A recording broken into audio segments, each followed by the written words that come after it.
Chapter 233. It was really worth it. No matter how powerful a big shot was, he was still a human, not a god. Every human had 7 emotions and 6 desires. It was just that most ordinary people could be unscrupulous, but they could only hide these things in their hearts. But as long as they were not gods, they would not be perfect. There would always be a moment when they could be defeated. For Qin Chang'an, this was the moment. He could devise strategies in the business field and kill people decisively.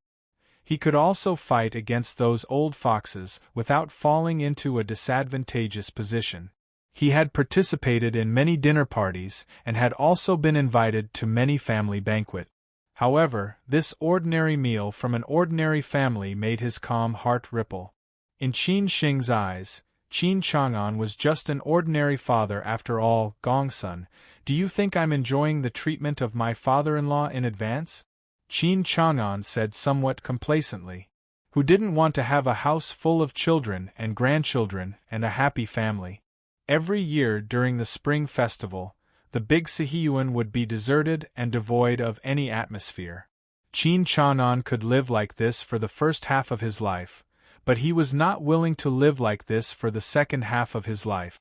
Gongsun, who was sitting in the passenger seat, smiled and said, "Master, this will happen to you sooner or later. If a daughter-in-law doesn't know how to be filial to a father-in-law like you, it's a bit too immature."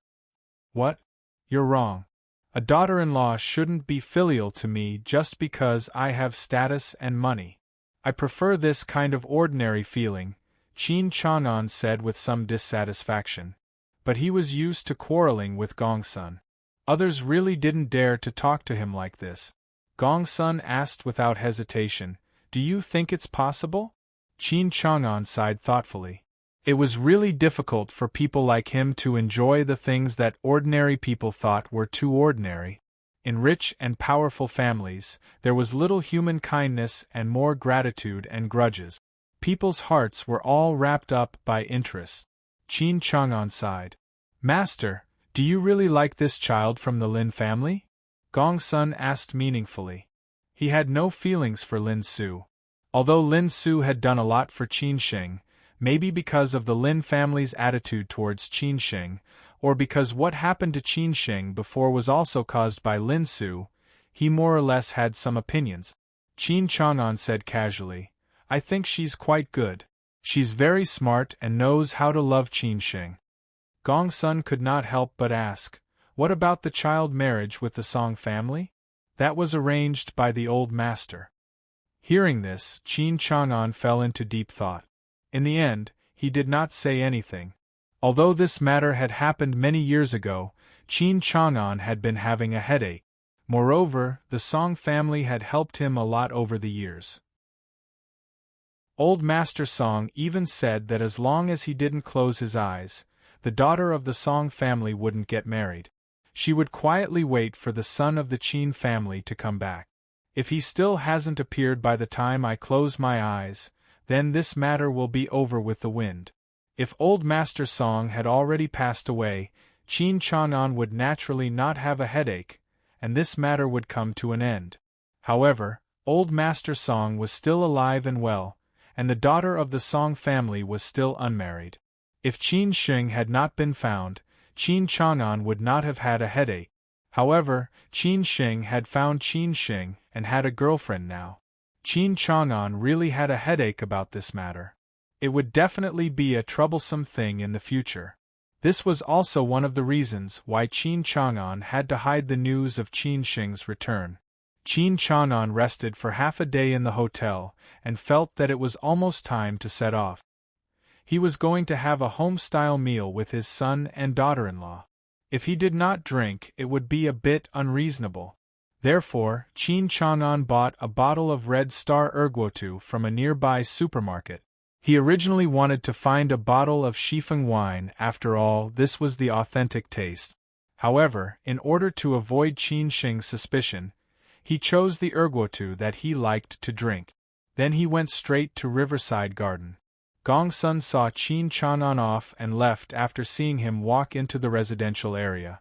Qin Chang'an did not call Qin Sheng until he entered the residential area. He asked Qin Sheng which building and which household he went directly. Qin Sheng told him that he insisted on going downstairs to pick Qin Chang'an up in the future. This was also Lin Su's idea. Today, when he received Qin Chang'an's call, Qin Sheng was very excited and happy. Indeed, he got along very well with Qin Chang'an and had a feeling that he regretted not meeting him earlier. He could feel that this uncle was not simple. The way he talked and behaved was quite shrewd and ruthless. He was not an ordinary middle-aged man who had not experienced ups and downs at all. Therefore, when they were in Xiamen, as long as Qin Chang'an appeared, Qin Sheng would keep chatting with him.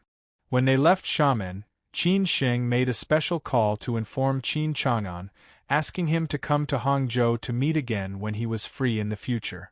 Unexpectedly, this uncle really came. After hanging up the phone, Qin Sheng told Lin Su about it. Lin Su was also quite happy. The two of them made an appointment to go to the vegetable market directly after work to buy vegetables. After that, they would go home to cook. At this time, their dinner was almost ready. The last dish of soup had not been served yet. This should be the second time that Qin Sheng and Lin Su cooked for each other after they returned to Hangzhou. This time, they went to the kind of vegetable market that was bustling with people instead of going to the supermarket to buy vegetables. Qin Sheng saw another side of Lin Su. She, who was dressed differently in the vegetable market, was able to bargain with the bosses. Qin Sheng could not help but laugh. Seeing Qin Sheng laughing, Lin Su pouted coquettishly and said, "This is the original way to live. Do you think I've embarrassed you?" Qin Sheng replied in a hurry, "I don't think you've embarrassed me. I just feel that what I, Qin Sheng, have done to make a financial genius, who used to deal with tens of millions of funds every day, haggle over a few yuan and a few cents now. If your pursuers know about this, I will be beaten to death." When the middle-aged woman, who was selling vegetables at the side, saw this young couple bickering, she smiled happily. Who would not be envious of them? As soon as Qin Sheng got out of the elevator, he saw Qin Chang'an carrying a red star erguotu. This uncle was always so well dressed. He did not look like a little old man who was almost 60 years old, but more like a successful middle-aged man in his early 40s. "Uncle, why didn't you call me in advance? I could have picked you up at the door." Qin Sheng quickly opened the door and said with a smile. Qin Chang'an said happily, "We are so familiar with each other. Do you need to be so polite? Aren't you an elder? I have to be polite. Next time you come to Hangzhou, I will go to the airport to pick you up," Qin Sheng said with a smile.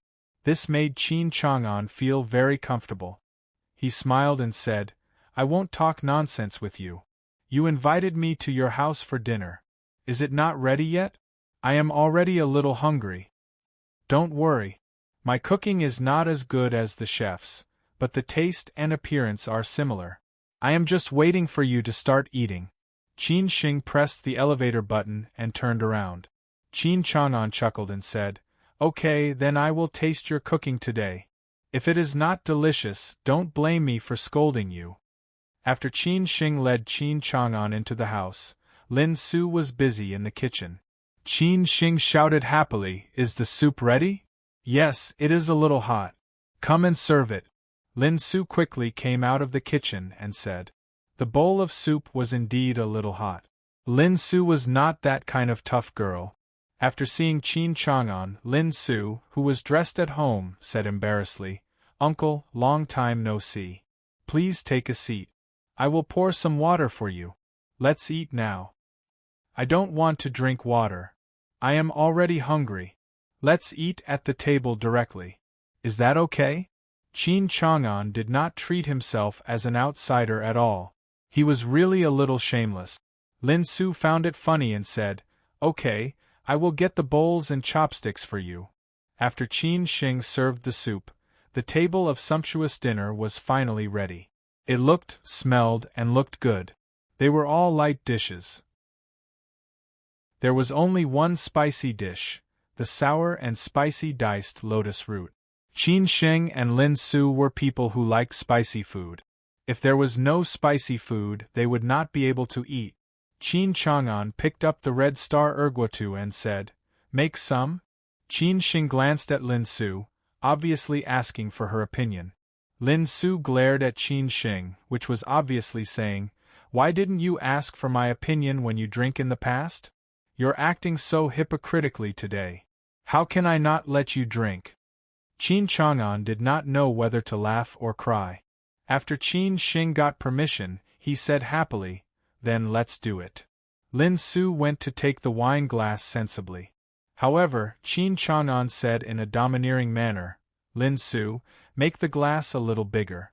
I don't want those small wine glasses." If Gong Sun was beside him, he would definitely mutter, "You really don't treat yourself as an outsider. You really treat Lin Su as your daughter-in-law and order her around." Lin Su took one of the bigger wine glasses. She really didn't have one of those at home, so she only had a beer glass and a red wine glass left. "Uncle, is this okay?" Lin Su asked after taking out the cup. Qin Chang'an was very satisfied as he said, "That's enough." Qin Sheng poured the wine for Qin Chang'an and him. Qin Sheng looked at Lin Su and asked, "Wife, do you want to drink?" Qin Sheng called her wife, which made Lin Su feel a little embarrassed. After all, there were outsiders present. Qin Chang'an was also quite surprised and despised this guy in his heart. He was really popular with women. Lin Su hesitated for a moment and decided, "Just one glass." Qin Sheng nodded and replied, "Just one glass." Lin Su's casual decision made Qin Chang'an feel a lot better. To be honest, he really had no dissatisfaction with Lin Su. Such a woman was very suitable for the atmosphere of the Qin family and was also suitable to be a good wife to Qin Sheng. Even if Qin Sheng was a useless person, she could also support the Qin family. Lin Su and Qin Sheng raised their glasses together and said, "Uncle, welcome to Hangzhou." Qin Chang'an raised his glass with a complicated look in his eyes. This should be the first time in his life that he drank with his son. What he envied most was that the father and son could sit down and sip wine and talk about their hearts. He had never had a chance, and even his daughter did not like him. He could be admired in business and status, but in life, he was laughed at. He still remembered the first time he drank with his father seriously. It was when he just got married. In the past, his father never liked him. At that time, the father and the son really knew each other. Many knots in their hearts were also opened on that day. He also knew what kind of world his father lived in. Today, he also wanted to have a good talk with Qin Sheng. He had some impulse to tell Qin Sheng everything and then drink a lot of wine. In the end, he still held back. Qin Chang'an joked, "In the future, I will come often to freeload. I am afraid that you will be tired of it." Lin Su also talked with Qin Chang'an before. She knew that the uncle's children were busy and could not see each other a few times a year. The uncle should be very lack of care. So she smiled and said, "Uncle, in the future, you can treat us as your son and daughter. You are welcome to come home often." Lin Su's words really touched Qin Chang'an's heart. Qin Chang'an laughed and said, "Okay." Chapter 234. You don't want melon. Su just felt that this uncle got along well with them, and they were so familiar with each other in Xiamen, so she said so. However, she did not expect that it was exactly what Qin Chang'an wanted. Their relationship became closer, and it would be more natural for them to recognize each other in the future. The dishes cooked by Qin Sheng were really delicious. After Qin Chang'an ate a few mouthfuls, he could not help but praise. Then he questioned, "Today's dishes, you or Lin Su?" Qin Sheng said with a smile, "Uncle, you still don't believe me? I have been practicing my cooking skills since I was young. I cooked for my grandfather every day when I was young." "Did you really cook?" Qin Chang'an deliberately made things difficult for him. Obviously, he meant that it was too good. Thinking of Qin Sheng's last sentence, Qin Chang'an did not know whether to laugh or cry. He did not expect that this lad would be the same as him in the past, cooking for the old master. After all, his mother passed away earlier. Lin Su hurriedly explained with a smile, "Uncle, these are all cooked by Qin Xing. I am just an assistant, but I can also cook now. These are all taught by Qin Xing. You two are so loving. I don't know when I can eat your wedding candies," Qin Chang'an said with a smile. Qin Xing laughed and said, "Uncle, don't worry. When we get married, we will definitely inform you." "Who wants to marry you?" Lin Su said coquettishly. She was somewhat embarrassed, and her face turned red. Qin Xing said very domineeringly, "In this life, I will depend on you. Just accept your fate." Qin Chang'an listened to the young couple quarreling and showing off their affection. He thought about it and said, "If you have time in the future, you can go to Beijing for a walk. I will treat you well." Qin Xing said firmly, "Uncle, don't worry. I will definitely go to Beijing. I can't guarantee that I will go there soon. I will go to see you at that time." The other meaning of this sentence was that as long as there was news from Master Lu, he would definitely go to Beijing to meet the so-called descendant of the Qin family and figure out his background. Okay. I will wait for you. Come on, let's drink," Qin Chang'an said with a wine glass. He also knew what Qin Xing meant. Unfortunately, Qin Xing did not know that he had cut off the relationship between Master Lu and him. It was a heartwarming meal. Qin Xing and Lin Su accompanied Qin Chang'an, talking and laughing. Qin Chang'an had completely let go of his imposing manner in the past. He was just an ordinary old man, drinking wine, eating the food made by his son and daughter-in-law, and chatting about family trifles. At about 8:30 p.m., they finished a bottle of Red Star Ergwater. Qin Xing asked Lin Su to accompany Qin Chang'an to drink tea in the living room and took the initiative to clean up the mess, which made Lin Su quite moved.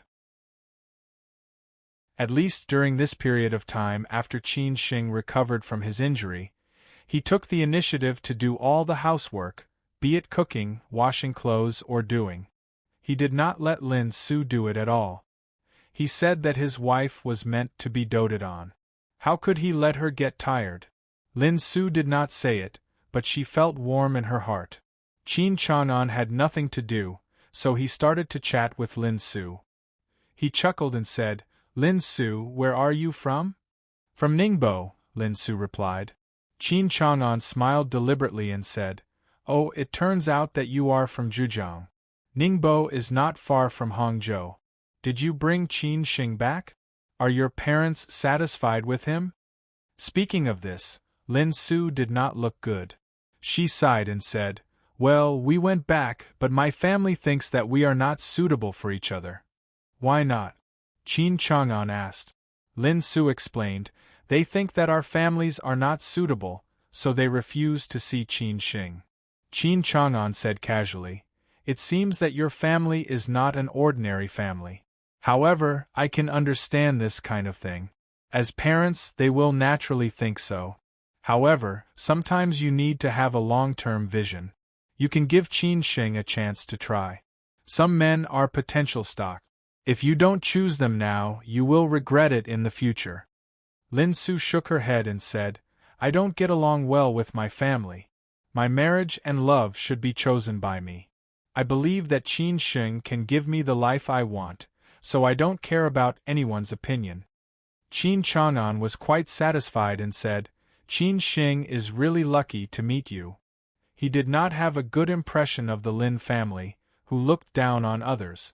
He really wanted to see the Lin family's regretful face in the future."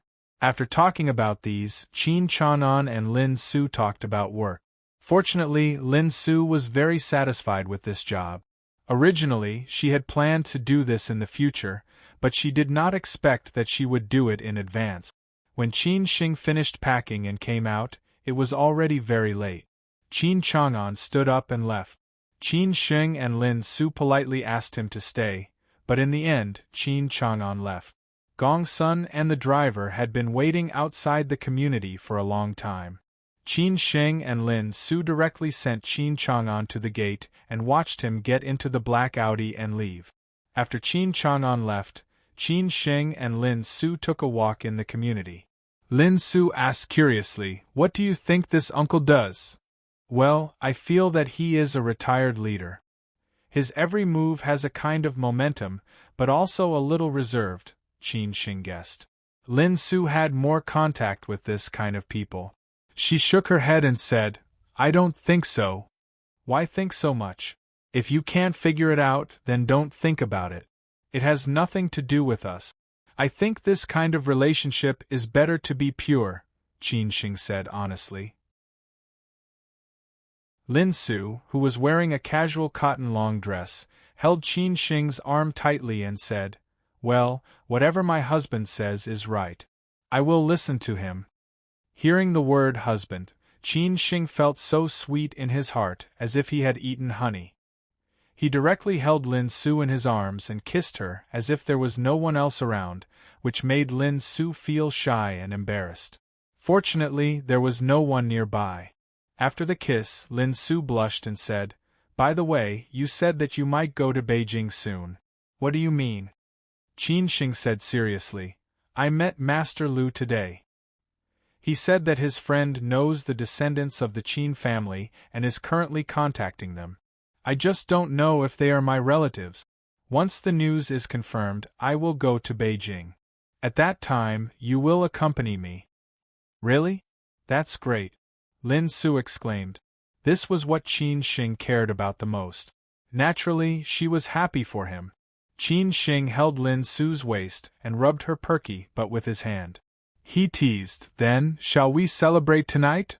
Rogue." Lin Su laughed and scolded him. Then she broke free from Qin Sheng's restraint. In the end, Qin Sheng still did nothing that night. It was not that he could not do it, but he did not want to do it. He felt that he must make Lin Su his woman on a special day. In the face of such a tempting goddess, Qin Sheng's determination was so strong. It was really worthy of Lu Xiaohui. After waiting for 4 days, Qin Sheng finally received Ms. An's call. She finally nodded and agreed. They agreed to go to Hangzhou within a week to start working. Qin Sheng had already asked the company's administrative department to make all the necessary preparations, especially the place where they lived in Hangzhou, which was a very good apartment. After settling Ms. An, Qin Sheng finally let out a long sigh of relief. In this way, he could completely let go of the management of the subsidiary company. Tomorrow, Yu Fengji and Liu Yuan could come to Hangzhou to work first and start to familiarize themselves with the environment and take over the work. Therefore, Qin Sheng finally called Hao Lei and Han Bing, so that Hao Lei could come to Hangzhou to help as soon as possible. After all, Qin Sheng was currently most in need of manpower. Since the last time they parted in Hangzhou, Han Bing had not contacted Qin Sheng again.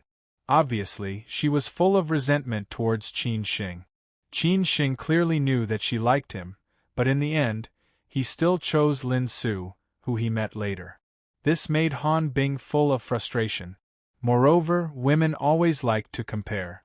She did not understand why, so she did not contact Qin Sheng during this period. Qin Sheng had been busy and had no time to care about her.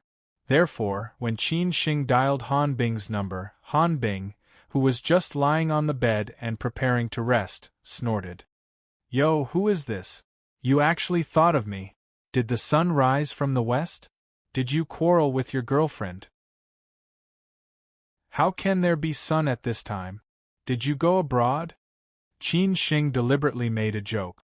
Han Bing was very angry and sat up. "Don't talk nonsense with me. If you have something to say, say it. If there is nothing else, I need to rest. Don't disturb my beauty sleep." Han Bing, who was angry, was a bit like the time when Qin Sheng first met her. But now, she would occasionally be like this. "It's nothing.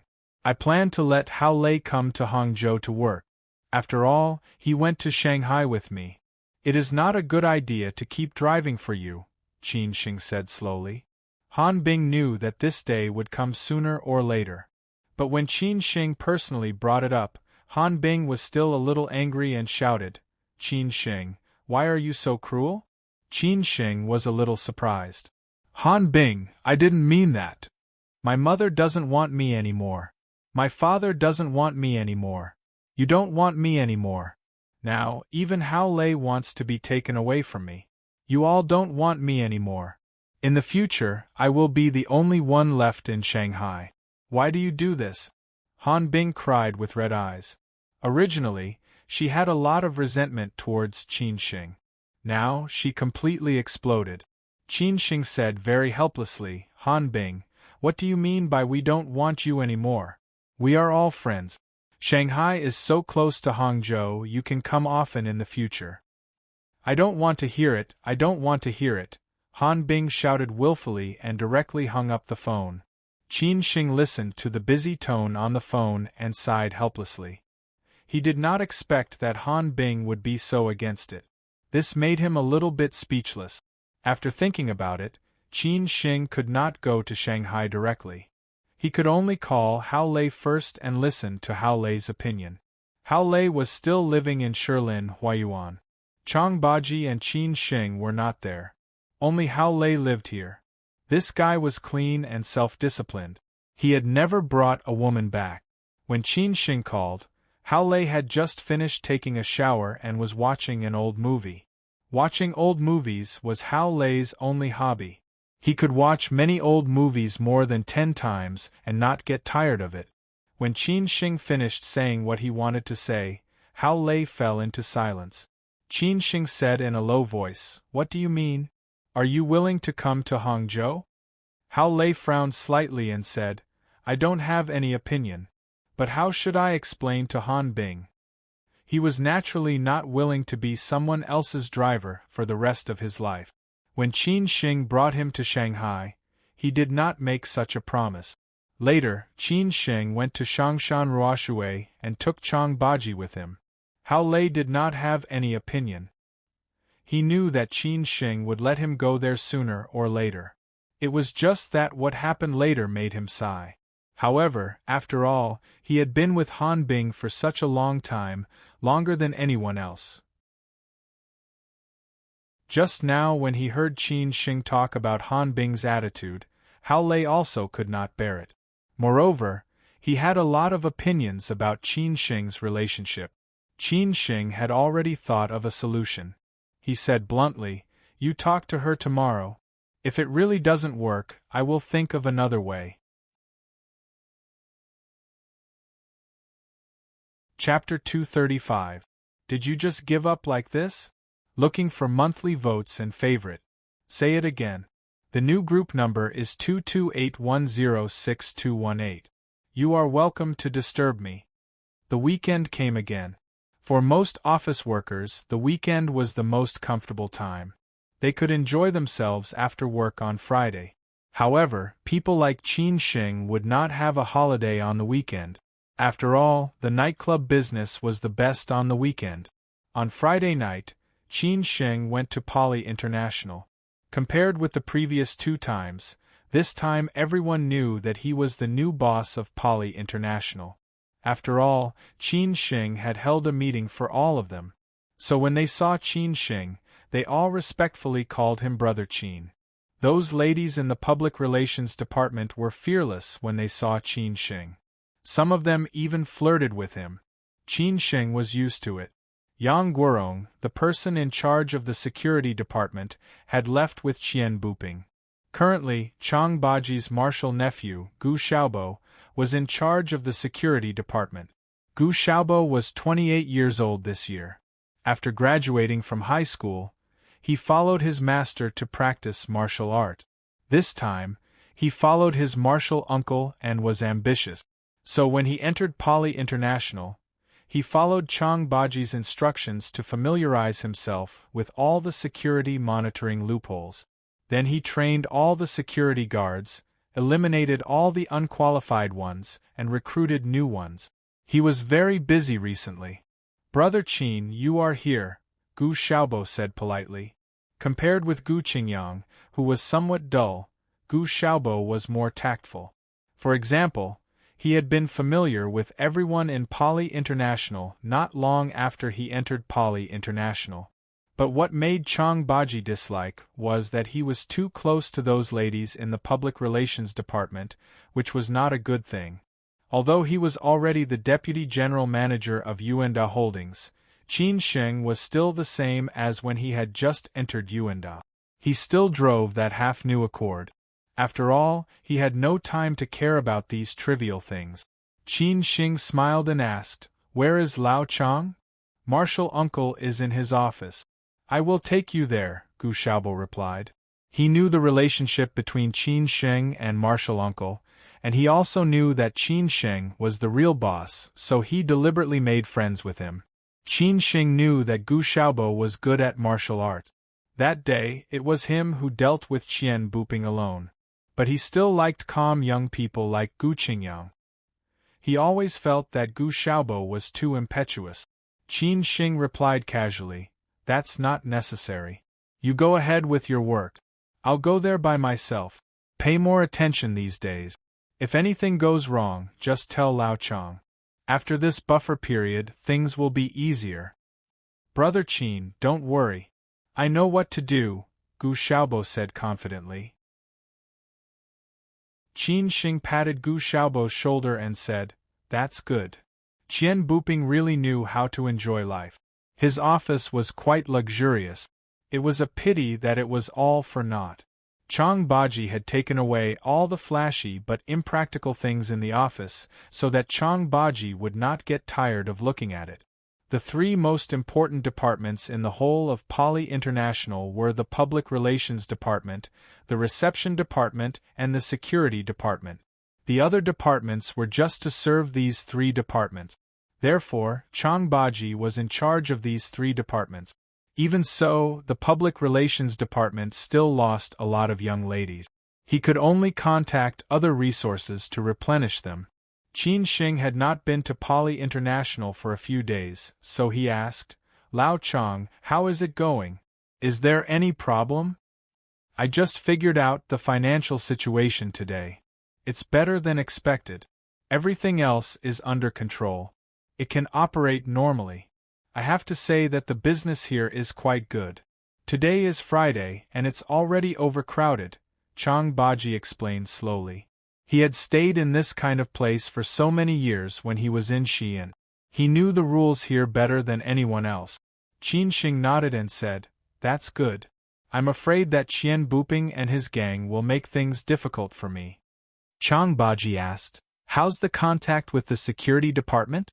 And we don't have Qian Buping's background. Once something happens, how can we solve it?" Qin Sheng said thoughtfully, "I'm contacting them. There should be news in these 2 days." Chang Baji said in a low voice, "Well, I'll keep an eye on them these 2 days."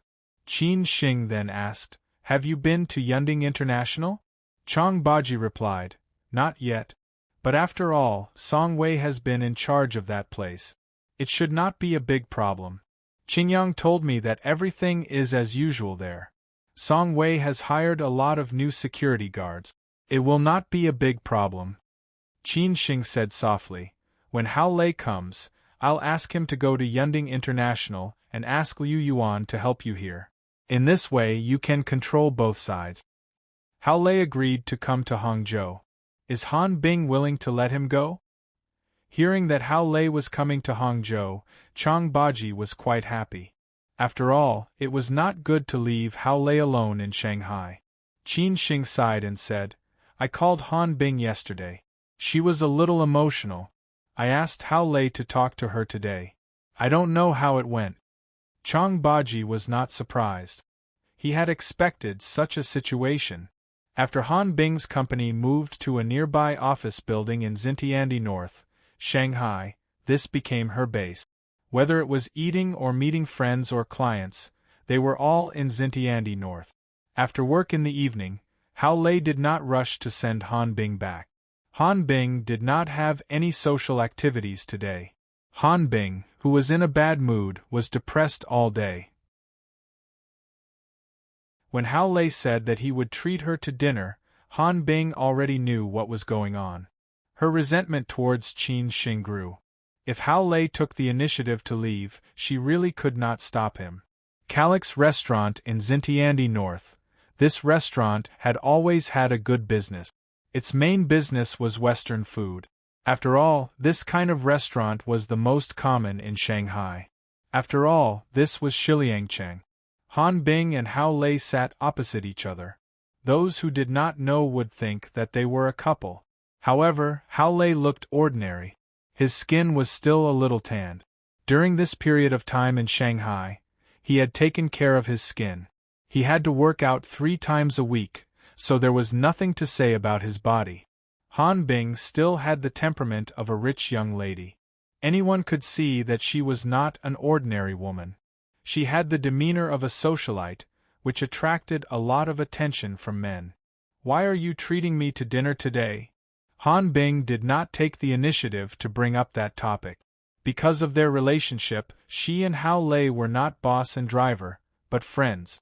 Now, Hao Lei knew Han Bing's life and her circle of friends better than anyone else. It was just that he had been keeping a distance. This was also Hao Lei's smart point. After the two of them finished ordering, Hao Lei smiled and said, "Every time you treat me, it's only right for me to treat you once. Besides, isn't it normal for friends to treat each other to dinner? Okay, I'll take advantage of you today." Han Bing pursed her lips and smiled. Her smile was very beautiful and could melt people's hearts. Hao Lei originally wanted to order a glass of fruit juice, but Han Bing insisted on drinking with him. In the end, he only chose a bottle of not bad red wine and the two of them drank together. After eating a few mouthfuls of food, Hao Lei said casually without raising his head, "Are you going to give up just like that?" "What do you mean?" Han Bing was stunned subconsciously, then looked at Hao Lei and asked. Hao Lei smiled and said, "I mean Qin Xing." "He already has a girlfriend," Han Bing said with a depressed face. Hao Lei and Lin Su had almost no interaction, but he had known Han Bing for a long time. Naturally, he would stand on Han Bing's side. Moreover, even if he did not support Han Bing, Hao Lei would support Su Qin. In the past 6 months, Su Qin often asked him about Qin Xing. It was not until he told her that Qin Xing had returned that she was completely relieved. Hao Lei said firmly, "In terms of beauty, education, career and so on, you are not worse than Lin Su. If you like him, you should work hard to fight for him. Life is so short, if you miss it, there will be regret. You will not let go of him in a short time, so you will not consider others. Since this is the case, then work hard. What is there to be afraid of? It is not a big deal. Lose, get hurt, admit it. In the end, you will have a clear conscience and no regret." Han Bing was stunned by Hao Lei's words and did not know how to answer for a moment. She did not feel confident in front of Lin Su, so when she knew that Lin Su and Qin Xing were completely together, she somewhat flinched. "But he is in Hangzhou, and I am in Shanghai," Han Bing said hesitantly.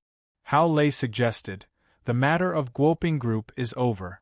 As a shareholder, you have nothing to do except attend meetings. You can run the design company independently and set up a branch in Hangzhou at the same time. In this way, you will not delay anything." "You mean you want me to go to Hangzhou?" Han Bing was dumbfounded. Hao Lei nodded silently and said, "Yes, if you are so far away and they are together all the time, you will definitely not have a chance. So you can only go to Hangzhou to have a chance. At least I will support you." Han Bing was deep in thought. After a while, she suddenly burst out laughing and said, "It must be Qin Xing who asked you to go to Hangzhou. You are afraid that I will be angry, so you tricked me to go too. Don't worry, I will not be angry. If you want to go, then go." Hao Lei was speechless. He did not expect Han Bing to contradict him. So he made up his mind and said, "I did not mean that.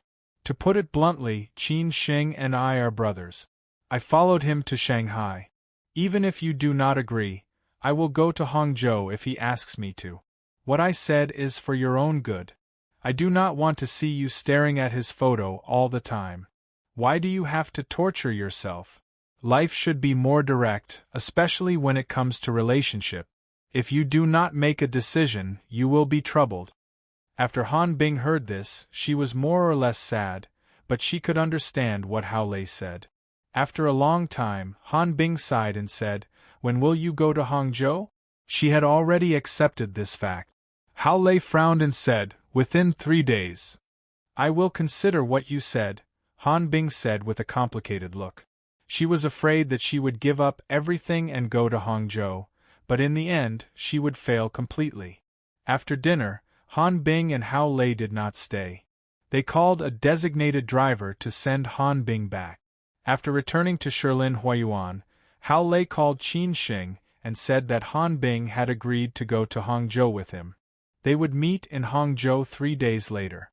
Qin Sheng was overjoyed. As for how he asked Hao Lei how he persuaded Han Bing, Hao Lei casually brushed it off. Chapter 236. About to start. The city of Shanghai was particularly realistic. If you wanted to gain a foothold in this city and be accepted by this city, then you must have sufficient strength and stand at a higher level.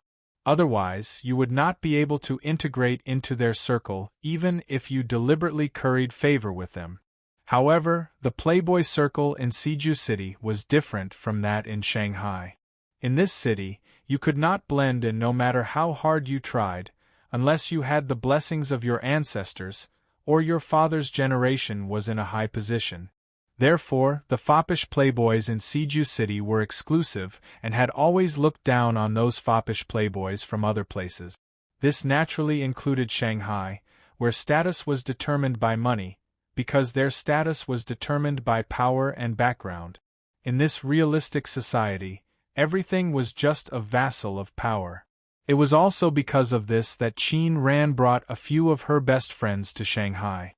Even though Yan Chaozong and the Yan family's status in Shanghai was very high, they did not take it seriously at all.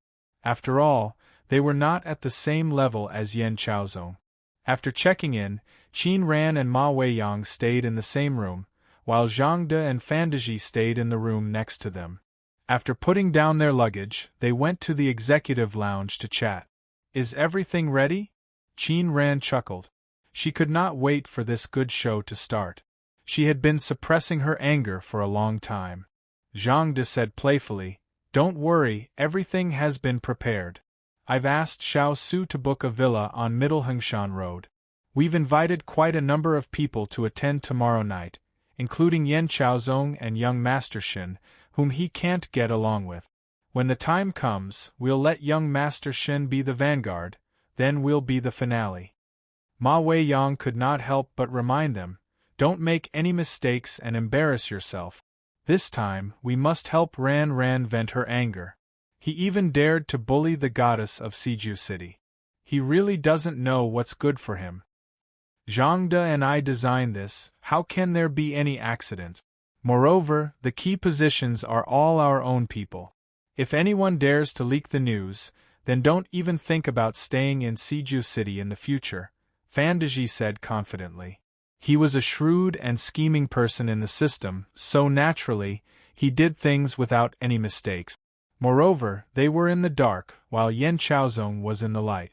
As for how they were going to humiliate Yan Chaozong and help Qin Ran vent her anger, they would find out tomorrow night. There were quite a number of old villas on Huaihai Road and Hengshan Road. Zhang De found a friend to rent an old villa on Hengshan Road that was specially used for parties. He also found an event management company to be in charge. As long as they paid, they did not have to worry about anything else. This friend was also from the circle of Siju City.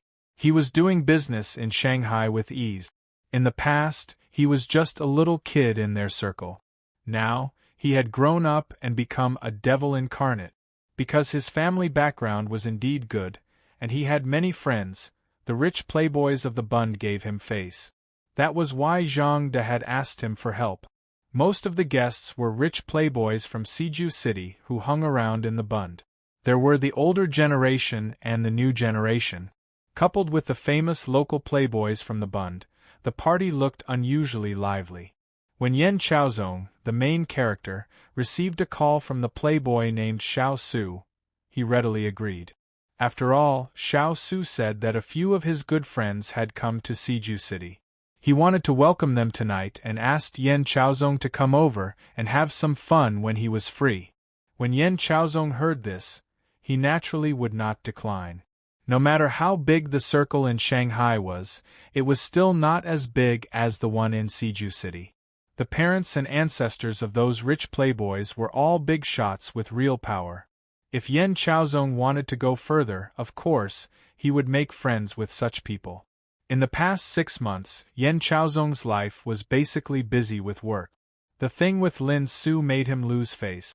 Until now, Yan Chaozong had not found Lin Su's whereabouts and did not know whether Qin Sheng was alive or dead. In the end, he gave up. As for his private life, Yan Chaozong started to be a little unscrupulous. He had changed a few female companions by his side, but he had not confirmed their relationship. After all, this was not up to him. He had to make sure that his family was satisfied. At night, Yan Chaozong brought his new girlfriend, an online celebrity model. She looked pretty, had a good figure, and had a good temperament. This online celebrity knew how to make Yan Chaozong happy. Usually, she was very well behaved. She was thinking of ways to get a better position. However, no matter how hard she tried, Yan Chaozong would not marry her. After all, Yan Chaozong still had not let go of Lin Su. Moreover, his family would not agree. In the Bentley Mulsanne, Yan Chaozong, who was dressed more formally, squinted his eyes. The online celebrity model beside him was wearing a light purple long dress. She looked elegant and charming. She held Yan Chaozong's arm tightly. Her eyes were really charming. The driver was Feng He. After recovering from his injuries, Feng He returned to Yan Chaozong's side again. The thing with Qin Sheng was a stain in his life. However, he felt lucky that Qin Sheng and Chong Baji did not kill him that night. If he had not been injured, he might have been the one who disappeared from Mount Jiuhua. He really could not understand how powerful Qin Sheng was. He could actually escape from their hands again and again. Young master, I received news today that they appeared in Xiamen. Feng He received a call from his subordinate just before he got in the car. Even though Yan Chaozong had already given up looking for them, Feng He was still trying to find out the truth. He wanted to see if Qin Sheng was dead or not. Upon hearing this, Yan Chaozong opened his eyes suddenly. He frowned and said, "Are you sure?" "I'm not sure yet. I have already sent someone to Xiamen. If there is any news, they will inform me immediately," Feng He replied quickly. Originally, Yan Chaozong was in a good mood. However, after hearing this, he felt a little annoyed. When he thought of Qin Sheng and Lin Su living a simple life in a certain city, he felt a little resentful. He had never felt defeated in his life. The only time was with Qin Sheng. Therefore, no matter what, he would take revenge on him. As for Lin Su, since he could not get her, he would make up his mind to destroy her. This time, he would not be soft-hearted. "Honey, who is in Xiamen?" the online celebrity model asked coquettishly. Yan Chaozong liked her. At least in bed, he was very satisfied. In addition, she was obedient and sensible, so she could stay by his side all the time. "Just two friends who haven't seen each other for a long time," Yan Chaozong said casually. At this moment, outside the villa on Hengshan Road, there were already many luxury cars parked, which made passers-by envious. Many people stopped to watch. The villa and the courtyard had been decorated. The efficiency of this activity implementation company was quite good. It only took them 1 day to finish everything. Qin Ran, Ma Weiyang, and the others had arrived early. They were chatting in a room on the 3rd floor of the villa. Sun Tzu, the main character of today, was also there. This guy looked very energetic and handsome. Originally, he thought that only his 2 brothers, Zhang De and Fan Deji, would come to Shanghai. He did not expect to see Qin Ran and Ma Weiyang when he entered the room. He hurriedly greeted them. Sun Tzu was only 26 or 27 years old. He was a few years younger than Qin Ran and the others. In the past, he had been following behind them. Now, this group of people had started to get on the right track, unlike Sun Tzu, who was still playing wildly. Xiaoxiu, thank you for today, Qin Ran took the initiative to say. Sun Tzu said with fear and trepidation, Sister Ran, what is this? We are all on the same side. Even if I have to beat him up today, I dare to do it. At most, I will go back to Beijing. What can he do to me? Xiaoxiu, I like people like you. If I were not married, I would probably chase after you, Ma Weiyang teased Sun Tzu. Sun Tzu, who had a head full of gray hair, was shocked. Sister Ponytail, don't. If your husband hears this, he will bring a group to beat me up. Look at your cowardly face, Ma Weiyang laughed and scolded him. Fandaji said with a serious face, Xiaoxiu, is he here? Not yet. I think he will be here soon, Sun Tzu explained. Zhang De smiled and said, Lao Fan, let's go out to socialize later. Ran and Ponytail will show up later. At that time, you are responsible for making trouble. As long as you can anger him, you can leave the rest to us. After saying that, Xiao Su walked out trembling with fear. Yan Chaozong must have eaten a bear's heart and a leopard's heart. How did he offend this gang leader? This gang leader had come all the way to Shanghai to find trouble. If he had to choose, he would definitely choose these brothers and sisters. Unless he was crazy, he would not choose Yan Chaozong.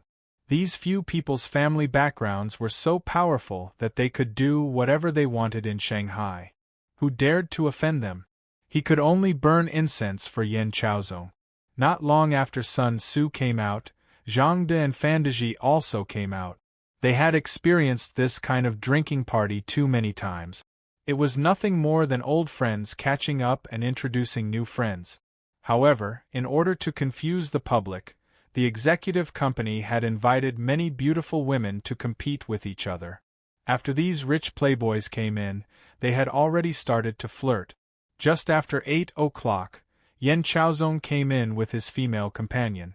As soon as he entered the courtyard of the villa, Sun Tzu went up to greet him. Oh, Brother Yan, I thought you were not coming. You called me, how could I not come? Yan Chaozong said politely. Although he was not that familiar with Sun Tzu, he had to give him face. Sun Tzu laughed and said, Brother Yan is really honest. Let's go, let me introduce you to the main characters tonight. I was their follower when I was young. Yan Chaozong followed Sun Tzu into the villa happily. On the way, he met many acquaintances. They greeted Yan Chaozong politely and complimented him.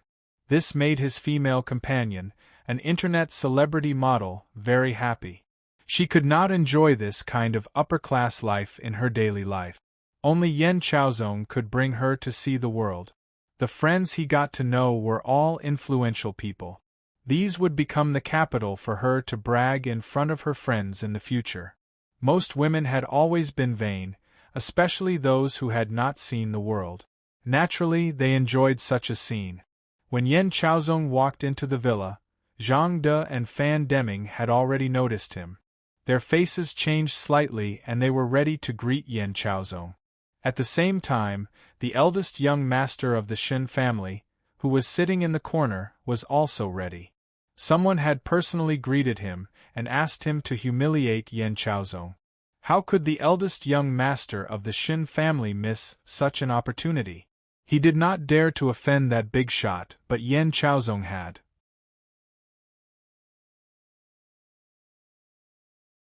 Chapter 237. It's Your Turn. Yan Chaozong was the only protagonist, but in order to make the scene exciting enough, there were several supporting roles, and each of them was not a simple character. Those who were present tonight were all characters with extraordinary background. Some of them were playboys from Siju City in Shanghai, and some of them were local bullies in Shanghai.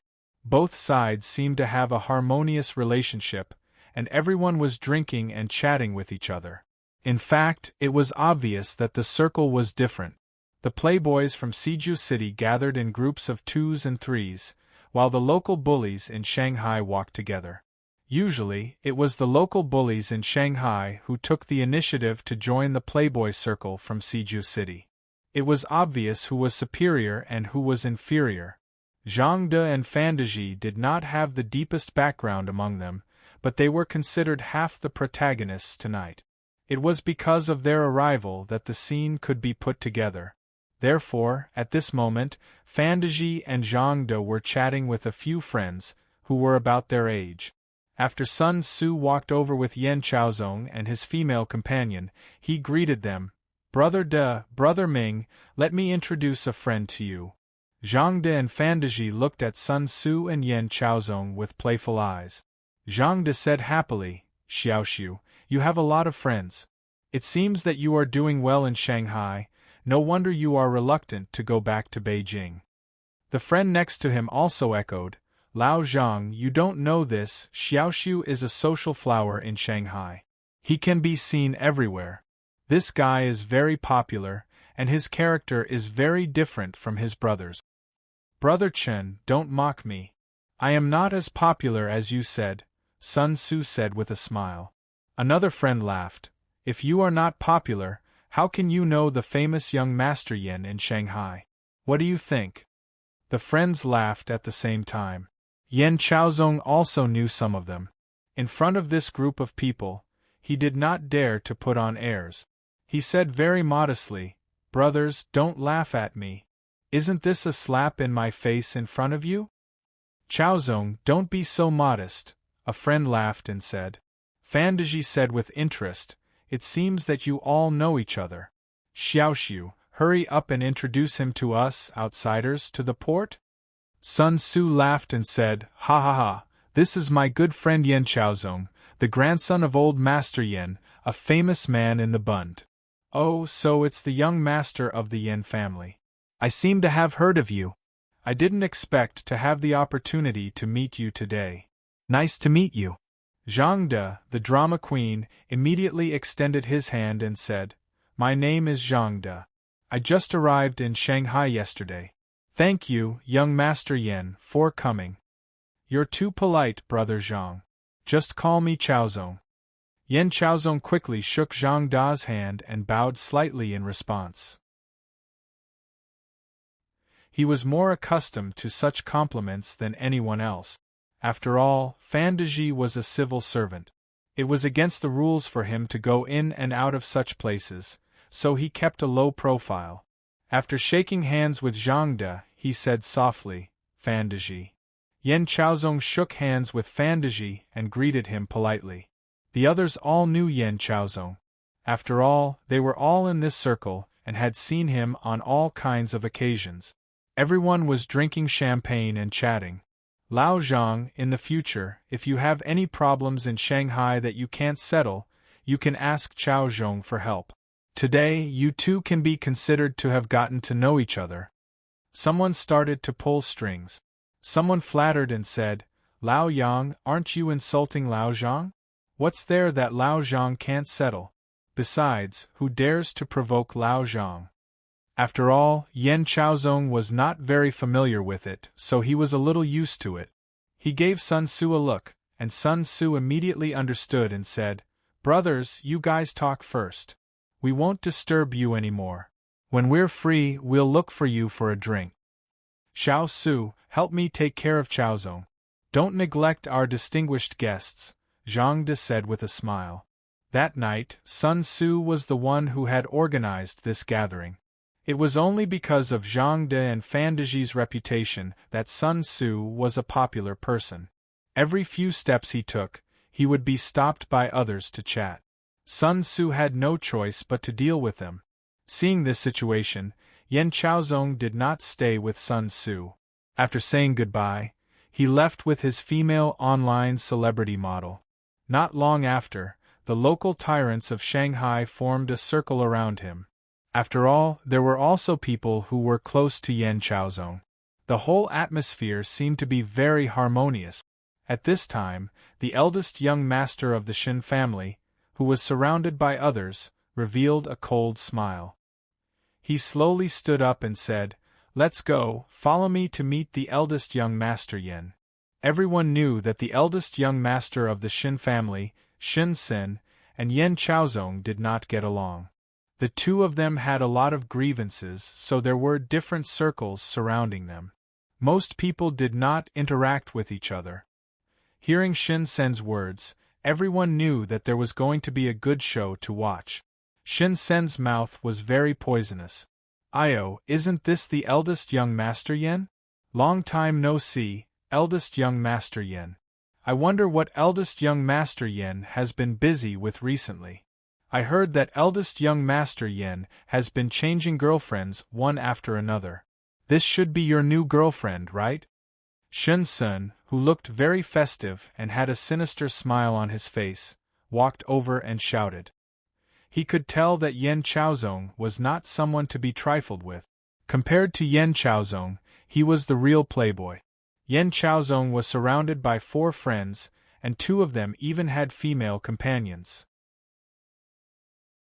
Yen Chaozong's expression changed slightly.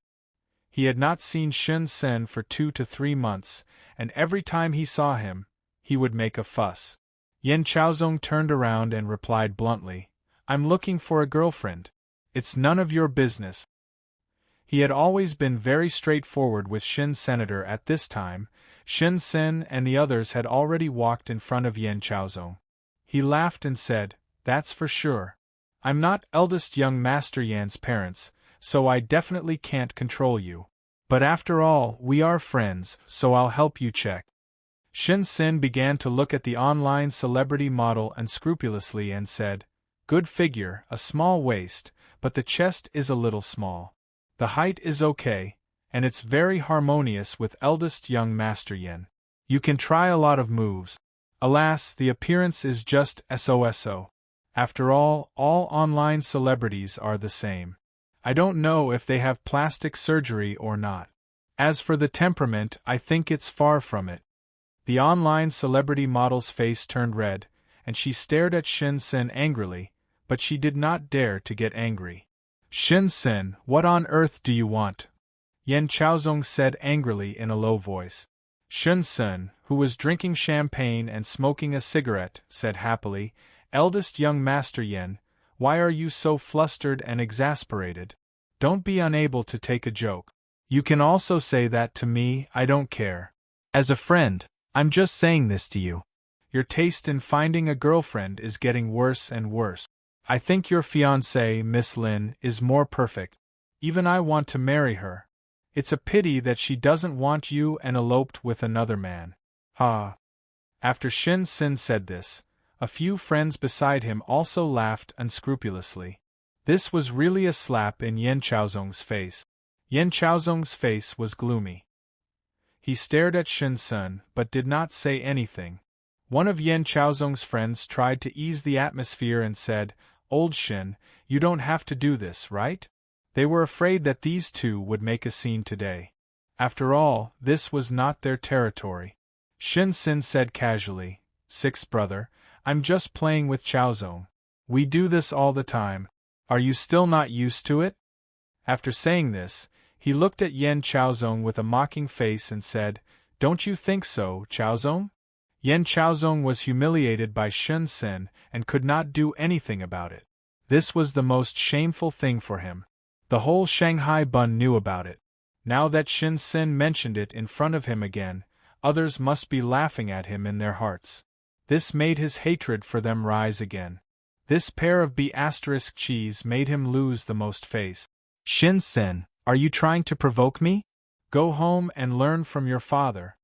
In the end, Yen Chaozong restrained his anger and did not turn hostile on the spot. After all, the people present today were all respectable people. Most of them were rich playboys from Siju City. At that time, he would be the one who would be embarrassed. Yen Chaozong thought to himself.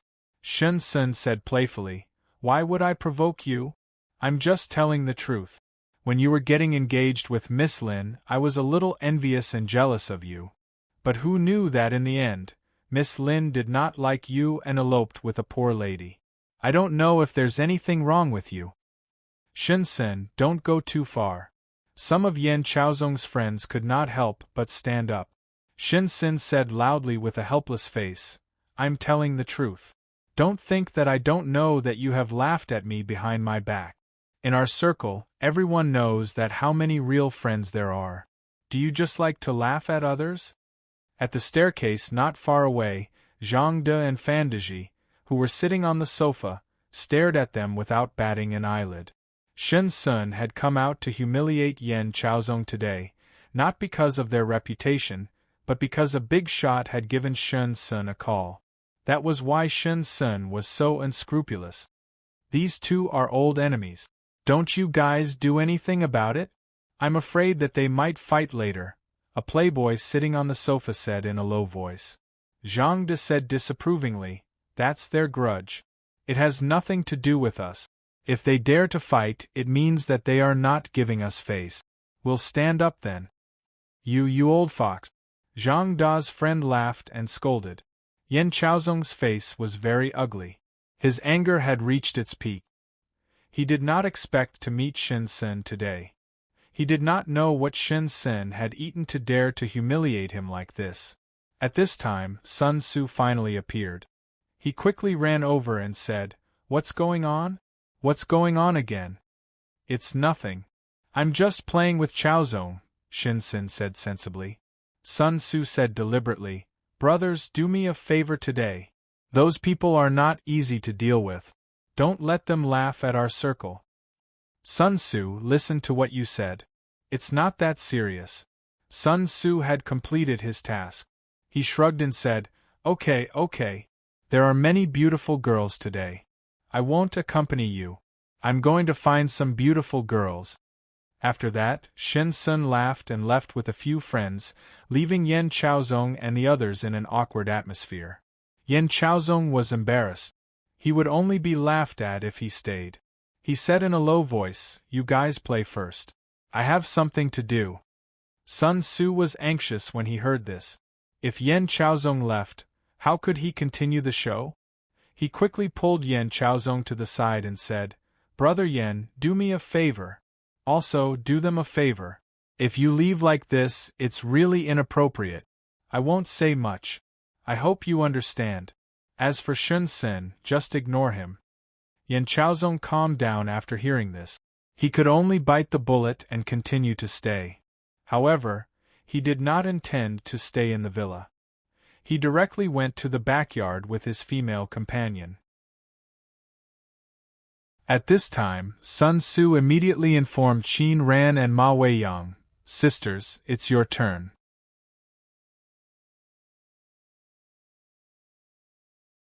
Chapter 238. He could only bear with it. Yan Chaozong, who was angry and annoyed, felt especially sullen. He had indeed rarely attended such social events in the past half a year, in order to avoid being laughed at by these acquaintances. He did not expect that after half a year, Shen Sen would still bring up the past again, and make him a laughing stock. Yan Chaozong, who did not want to exchange pleasantries with anyone, brought the online celebrity model to sit in the corner of the backyard of the villa. Not far away were the beautiful models invited by the executive company. All of them were dressed very sexily. They were all chatting about the rich playboys tonight, trying to see if they could get a rich husband. Even if it could not last long, it would be worth it. Ma Weiyang and Qin Ran quietly came down from upstairs, avoiding all the acquaintances. They were afraid of being greeted and asked to stay. When they reached the backyard, they heaved a long sigh of relief. Then they mingled with the female models and observed Yan Chaozong, who was not far away. "Chaozong, don't be angry. Don't lower yourself to their level." The online celebrity model saw that Yan Chaozong's expression was not good and could only think of ways to comfort him. This was what she should do. Yan Chaozong did not speak. At this moment, he did not want to talk to anyone. The rich playboys who wanted to greet Yan Chaozong naturally retreated after seeing Yan Chaozong's state. "Chaozong, I know about her. No matter what happened between you in the past, I don't care. In the future, I will accompany you and love you," the online celebrity model said unemotionally. After hearing this, Yen Chaozong was instantly furious and said, "Who do you think you are? How dare you compare yourself to her? Are you laughing at me in your heart?" "Chaozong, that's not what I meant." The online celebrity model instantly knew that she had said something wrong. She could not help but scold herself for being so stupid. She really touched a sore spot. Yen Chaozong snorted coldly and said, "Shut up." The female model felt wronged and her eyes turned red. She didn't know what to do. Now she didn't dare to say anything. She could only sit quietly next to Yen Chaozong. She wanted to hold Yen Chaozong's hand, but Yen Chaozong pushed her away. The more Yen Chaozong thought about it, the more depressed he became. Lin Su's matter had once again completely disrupted his state of mind. At this moment, he was very frustrated. He really could not stay here any longer. Yen Chaozong just wanted to find a place to be alone and not see anyone. So, Yen Chaozong immediately stood up and prepared to say goodbye to the main characters of the night. Whether they understood him or not, he had to leave. Seeing Yen Chaozong stand up, the model quickly stood up and held his arm tightly. This time, Yen Chaozong did not reject her. On the other side, Qin Ran and Ma Weiyang had already noticed the movements of Yen Chaozong and his female companion. They looked at each other and casually picked up their wine glasses and walked toward them. Although the trick was a little tacky, it was precisely because of this tacky trick that Yen Chaozong took it lightly. When Qin Ran and Ma Weiyang passed by Yen Chaozong and his online celebrity companion, Ma Weiyang suddenly twisted her high heels. She almost fell, and the red wine in her glass spilled all over Yen Chaozong. Ma Weiyang, who was supported by Qin Ran, quickly apologized. I'm sorry. I sprained my ankle. I'm sorry." Yen Chaozong's face was livid. He had seen this kind of trick many times and had experienced it many times. It was nothing more than these models trying to hit on him and doing this on purpose. But he was not in the mood to care about them at all. Yen Chaozong had seen this kind of scene before. The online celebrity model who was born with this kind of trick knew it better. Plus, she was in a bad mood after being reprimanded by Yen Chaozong just now.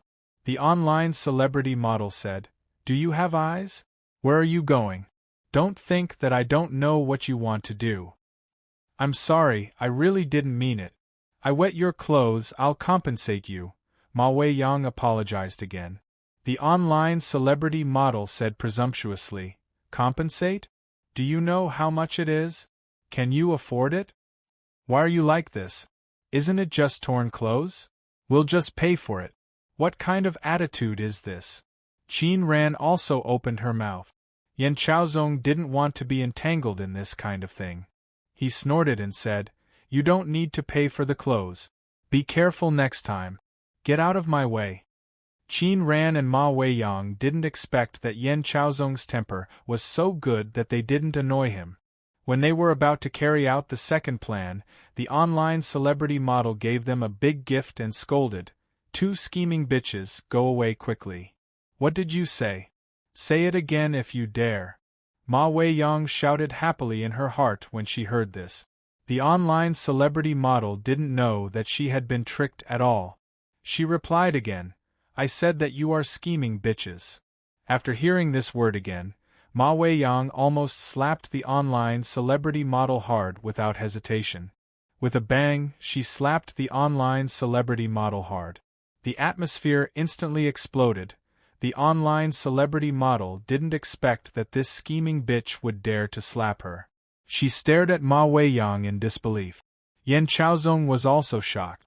After the online celebrity model came to her senses, she directly rushed to Ma Weiyang and was about to fight with her.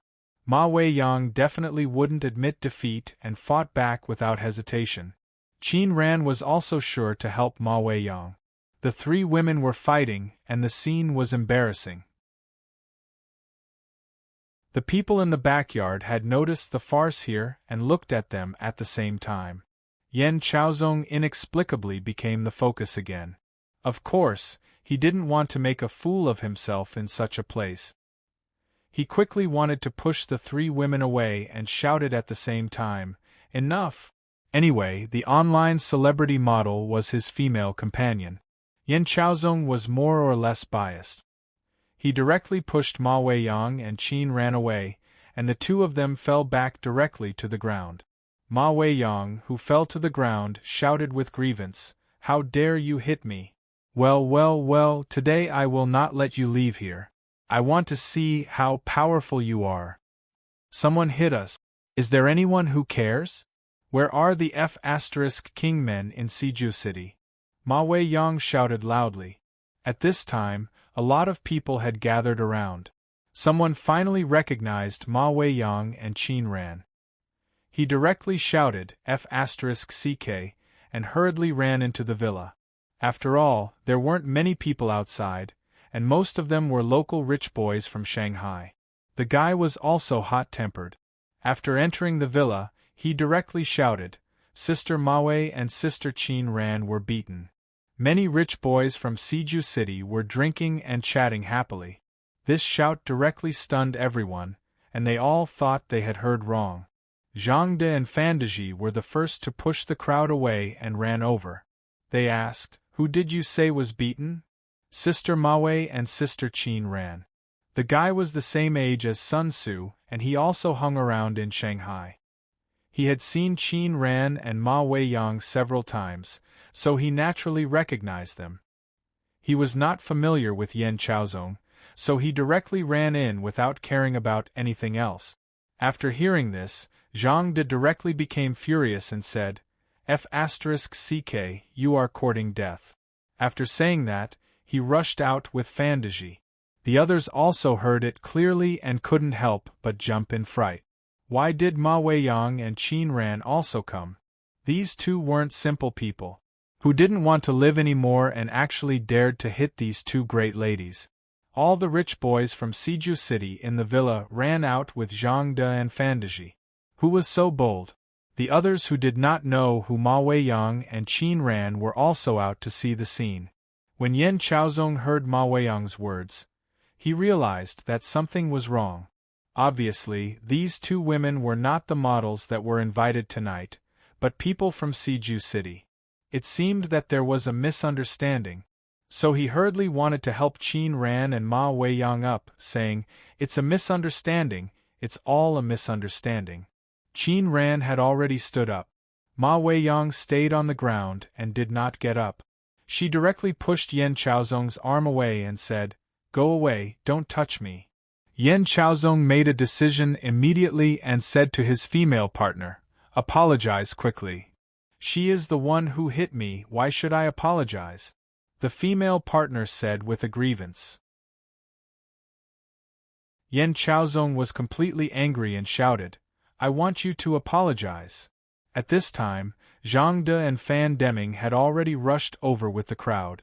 They pushed the crowd away and shouted, "Ran Mawei, who the F***CK hit you?" Since the reinforcements had arrived, Ma Weiyang had to go through with her acting. She immediately sobbed and said, "Zhang De, where the hell have you been? The two of them beat me and ran. Sob, sob, sob.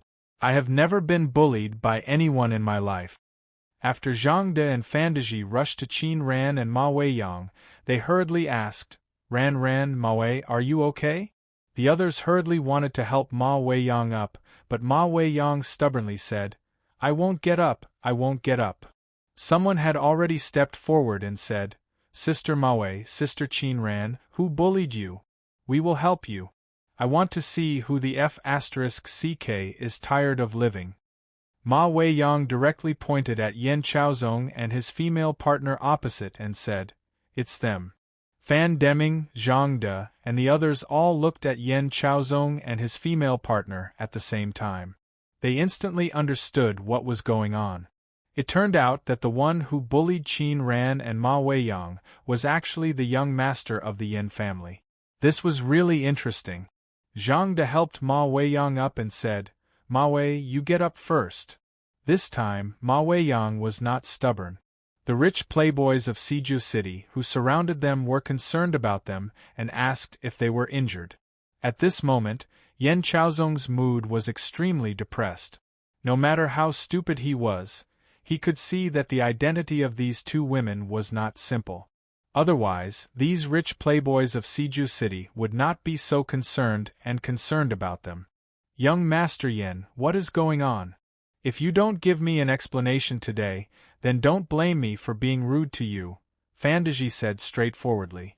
Zhang De said in a strange tone, the young masters and young masters of Shanghai are really powerful. They even bullied us. This is the first time I have seen this in so many years. No matter how arrogant Yan Chaozong was in Shanghai, he did not dare to be unreasonable in front of these rich playboys of Siju City. The power behind this group of people was intertwined and complicated. If he offended them even a little bit, he would not have a good life in the future. Hence, he could only lower his head and admit his mistake. Brother Zhang, Brother Fan, this is just a misunderstanding. This friend accidentally sprained her ankle and spilled red wine on me. Then, she quarreled with my female companion. Yes, I sprained my ankle and spilled red wine on you. But I have already apologized and said that I would compensate you for your clothes. But why did your female companion scold us? Why did you push us to the side? Ma Weiyang said without mercy. Someone asked, Sister Ma Wei, what did she scold you about? She scolded me and ran as scheming bitches. Who gave her the courage? Was it him? Did he bully me because I have no man? Ma Weiyang said with grievance. A few friends had already stood up and scolded, F***ck, she is really asking for death. At this time, Sun Tzu also ran over and shouted, What happened? What happened? After someone told him what had happened, Sun Tzu asked, Chaozong, is this true? You are not giving me face. I've been following my two sisters around since I was a child. What do you want me to do? Yan Chaozong realized that if he did not think of a solution, he would really be trapped here. So without hesitation, he directly turned around and slapped his female companion twice. Apologize. The online celebrity model was slapped so hard that she saw stars. Instantly, her face was covered with tears. She stared at Yan Chaozong in disbelief and felt wronged. I asked you to apologize. Yan Chaozong stared at her angrily. No one was on her side. This was the reality. The online celebrity model could only feel wronged and said, Sorry, it's my fault. I shouldn't have scolded you. After saying that, the online celebrity model also made up her mind and slapped herself twice. It was really unbearable. Beautiful ladies, I'm really sorry. It's my fault for not disciplining them properly. You've been wronged. I wasn't paying attention just now and accidentally pushed you down, Yan Chaozong said patiently. He had completely embarrassed himself today. Ma Weiyang snorted coldly and said, Can you solve this problem by apologizing? What do you think I am? You can ask around and see what kind of person I am. Zhang De gave Sun Tzu a look. Sun Tzu immediately understood and said, Sister Ma Wei, Sister Qin Ran, can you give me some face? Chaozong is also my good friend. Let's just forget about this, okay? Sun Tzu, if I give you face, who will give me face? You can ask your brother if he dares to say this. Ma Weiyang said mercilessly. Sun Tzu instantly lost his temper and looked at Yan Chaozong. His look was obviously saying, I can't do anything. You caused this trouble, you should find a way to solve it. Two beautiful ladies, I solemnly apologize to you again. Tomorrow, I will hold a banquet to apologize to you. I will definitely not let you down, Yan Chaozong said in a low voice. What else could he do? Even if he felt wronged, he had to bear it today. Ma Weiyang still did not let it go. She said, Who likes to eat your food? I will not let this matter go. Ma Wei, that's enough. There are so many people here. Give them some face. If you still feel wronged, we can talk about it later, Fandaji said timely. He was really afraid that Ma Weiyang had overdone her act. Yan Chaozong wanted to say something, but Zhang De directly waved his hand and stopped him. Young Master Yan, I am sorry. It seems that you are not welcome here. You should leave with your female companion. Zhang Da's words directly did not give Yan Chaozong any face. Yan Chaozong's face was gloomy. He had a lot of anger in his stomach, but unfortunately, he could not vent it. Sun Tzu hurriedly pulled Yan Chaozong out of the hall and said, "Chaozong, don't say anything. Let's go first." Yan Chaozong had no choice. What could he do about this matter today? Did he have to completely fall out with them? Then the development of the following things might go beyond the scope of control. How could he deal with it then? Therefore, he could only bear with it. Tonight, the playboys of Siju City and the local playboys of Shanghai were present. Yan Chaozong had once again embarrassed himself in front of so many people. It would not take long before the whole city knew about it and he would become everyone's joke.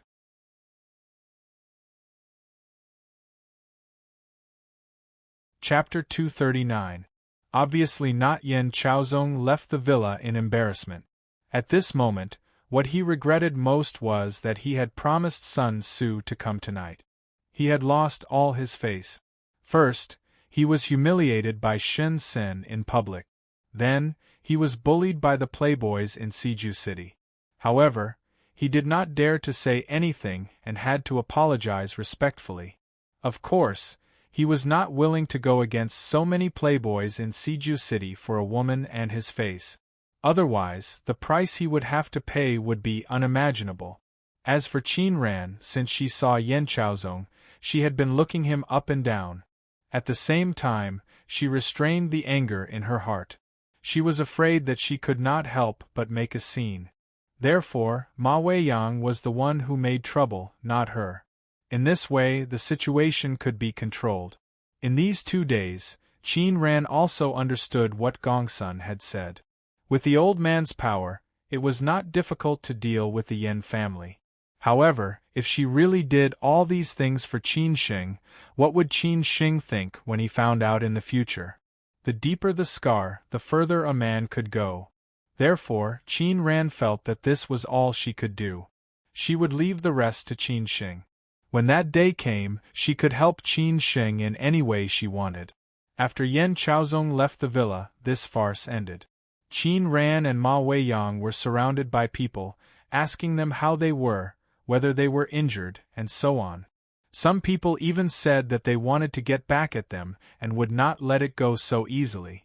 In fact, apart from their good relationship, the two women's identities were more important. Perhaps they were not as good as the ancestors of some playboys present. After all, this world was built by their ancestors. However, this society was so realistic. Only those who were in the right position could make plans. Qin Ran and Ma Weiyang's towering tree happened to be in the right position. Qin Ran and Ma Weiyang were very familiar with this kind of party. However, they were over 30 this year and were not as energetic as young people. They usually just played along. Ma Weiyang had not had fun for a long time. After all, she was already a wife and a mother. Family factors were taboo. Moreover, both her husband's family and her mother's family were not ordinary families. Today was a rare opportunity for her to indulge herself. Qin Ran played with her for a while, and then went back to the small room alone to drink red wine. She was thinking about what that brat was doing now and when she would find time to visit him again. After all, they had been separated for more than 20 years. How could meeting each other in a hurry alleviate their longing? At this time, Fandaji walked into the room and said casually, "Why don't you go out and have fun?" "You know I don't like crowds," Qin Ran said casually. She looked a little tired. If it was someone else, Fandaji would definitely not be willing to get involved in this mess. After all, his identity was relatively special, and it was taboo for him to enter such an occasion. Moreover, he did not want to mingle with these rich playboys. He had his own circle. But this person was Qin Ran, his best friend since childhood. She was also the person he used to have a crush on. Well, it was not just 1 or 2 people who had a crush on Qin Ran. "You've already vented your anger. Why don't you look happy?" Fantaji asked, puzzled. Qin Ran smiled bitterly and said, "Don't you think I'm very childish and capricious? Only you will accompany me like this." "I don't think so. Everyone has love and hate. It's just that as we grow older, we have to mature and bear it. Especially people like us, we can't be unscrupulous. But sometimes it's tiring to live like this, so it's okay to vent occasionally," Fantaji said with a chuckle. Qin Ran raised her glass and clinked it with Fantaji's. She said, "People in the system speak differently. Anyway, thank you for accompanying me to Shanghai. With our relationship, we don't need to say this. Moreover, even if we didn't come, you had many ways to vent your anger. But I'm more curious about how this guy offended you. It's obvious that he doesn't know you. Now that it's over, can you tell me?" Fantaji said casually, but there was a deeper meaning in his words. If Qin Ran and Yan Chaozong had a deep grudge against each other, he would not let it go so easily. He once said that he would not allow anyone to bully Qin Ran. As long as he had the ability, he would definitely protect Qin Ran. Qin Ran sighed and said, "I can't tell you now. But you will know one day. By then, you will understand why I did what I did. It's not over between me and him." "I got it." Fantaji did not ask much. At this time, Zhang De and Ma Weiyang also came back. Everyone started drinking and did not continue the topic. Qin Sheng, who was far away in Hangzhou, did not know that his sister, Qin Ran, had already helped him vent his anger. She made Yan Chaozong lose face in front of so many rich playboys, and Yan Chaozong did not dare to resist at all. In the morning, when Qin Sheng went out for a jog, the streets were already crowded. No matter what time it was, late at night or early in the morning, there were countless people running around for their lives. So when you can't persevere anymore, you can think about why these people can persevere. Whether it's for life or survival, as long as you keep going, you can see the rainbow after the rain. Qin Sheng came back after jogging. He bought breakfast for Lin Su and placed it on the table. This was his favorite thing to do. However, he also promised Lin Su that he would sleep with her 2 days a week. She did not want to see Qin Sheng every time she opened her eyes. The most important thing for Qin Sheng this morning was to meet the big boss that Yang Deng had already contacted. Only he dared to cooperate with Qin Sheng. Qin Sheng arrived at Cici half an hour earlier. The appointed place was a tea house in Cici. The name was quite interesting. It was called Cici Wencha. When Qin Sheng arrived, Yang Deng was already there. "I didn't expect you to arrive earlier than me," Qin Sheng said in surprise. Yang Deng joked on purpose. "Because I knew you would definitely arrive earlier, so I rushed ahead of you. Is it necessary?" Qin Sheng was speechless. Yang Deng said happily, "Let's go in and drink tea first. Brother Luo will arrive later. We don't need to wait for him." Since Yang Deng had already said so, Qin Sheng did not say anything more. The two of them entered the tea house first and chatted while drinking tea in the private room. Most of the time, Yang Deng was asking Qin Sheng about things. After all, he knew Qin Sheng better than Qin Sheng, but Qin Sheng knew nothing about him. He ordered a pot of Dongting Biluakun, because Qin Sheng had recently drunk Westlake Longjing tea so much that he almost threw up. He could not drink Longjing tea every day just because he was in Hangzhou. When a pot of Dongting Biluakun was almost drunk, Brother Luo, whom Yang Deng had mentioned, arrived late. Qin Sheng had also inquired about Brother Luo before and even asked Chowda. The result made him very satisfied. Brother Luo's strength was not inferior to Yuan Ku's. Or it could be said that he was much more powerful than Yuan Ku. If he could make him the boss, then Qin Sheng could rest easy. When Brother Luo and the two bodyguards walked into the private room, Qin Sheng and Yang Deng also stood up. However, Qin Sheng's face changed instantly, because he had just seen Brother Luo 2 days ago. He was the middle-aged man with a big belly whom he met when he went to find Master Lu that day. Brother Luo also recognized Qin Sheng and said in surprise, "Are you Qin Sheng?" Qin Sheng did not know whether to laugh or cry. I didn't expect you to be Brother Luo. Brother Luo smiled and said, It seems that we are quite fated. He did not show it too deliberately. At this time, Yang Deng understood and said, Brother Luo, do you know each other? Brother Luo explained casually, Not really. I just happened to meet him 2 days ago. That's why I was so surprised. Yang Deng said casually, That's still considered as knowing each other. Let's sit down and talk. After the host and guest sat down, Brother Luo took the lead and said, If it were not for your relationship with Lao Ba, I would not have met you today. If I want to talk, I should talk to Chao Da. You are not qualified. This is the truth. Mr. Chao is no longer in charge of things. I am responsible for the things in Yuanda. So talking to me is also talking to Mr. Chao, Qin Sheng said in a neither servile nor overbearing manner. He did not have too much stage fright because of Brother Luo's identity. Brother Luo snorted and said, Can you represent Chao Da? If I can't, I won't come, Qin Sheng said happily. Brother Luo looked at Yang Deng thoughtfully and said, Lao Ba, what is your relationship with this brother? This brother is not simple. His aura is even stronger than mine. Brother Luo, we are friends of life and death. I almost died in his hands, Yang Deng said in a seemingly joking manner.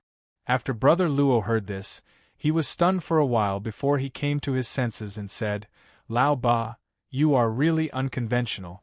Could it be that you were injured last time because of him? When Qin Sheng heard Yang Deng's words, to be honest, he thought too much and broke into a cold sweat subconsciously. He was more or less afraid that today was a trap set up by Yang Deng. He was a little mean to measure the heart of a gentleman, but he had no choice but to be cautious. Fortunately, Yang Deng did not notice it.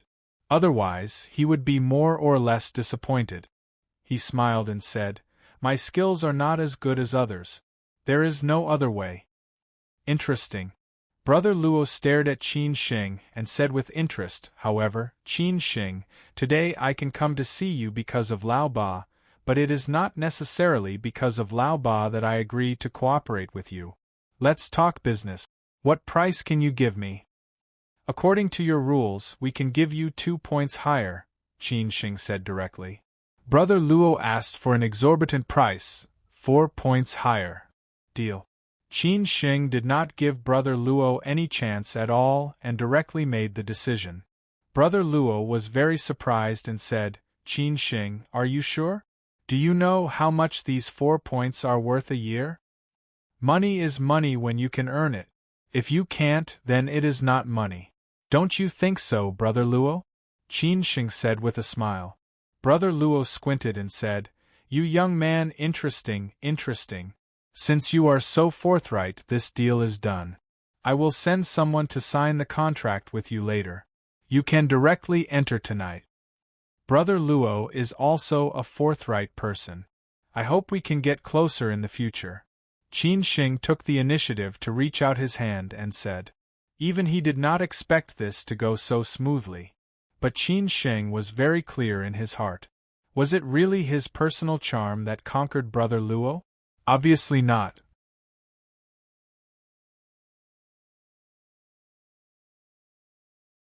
Chapter 240.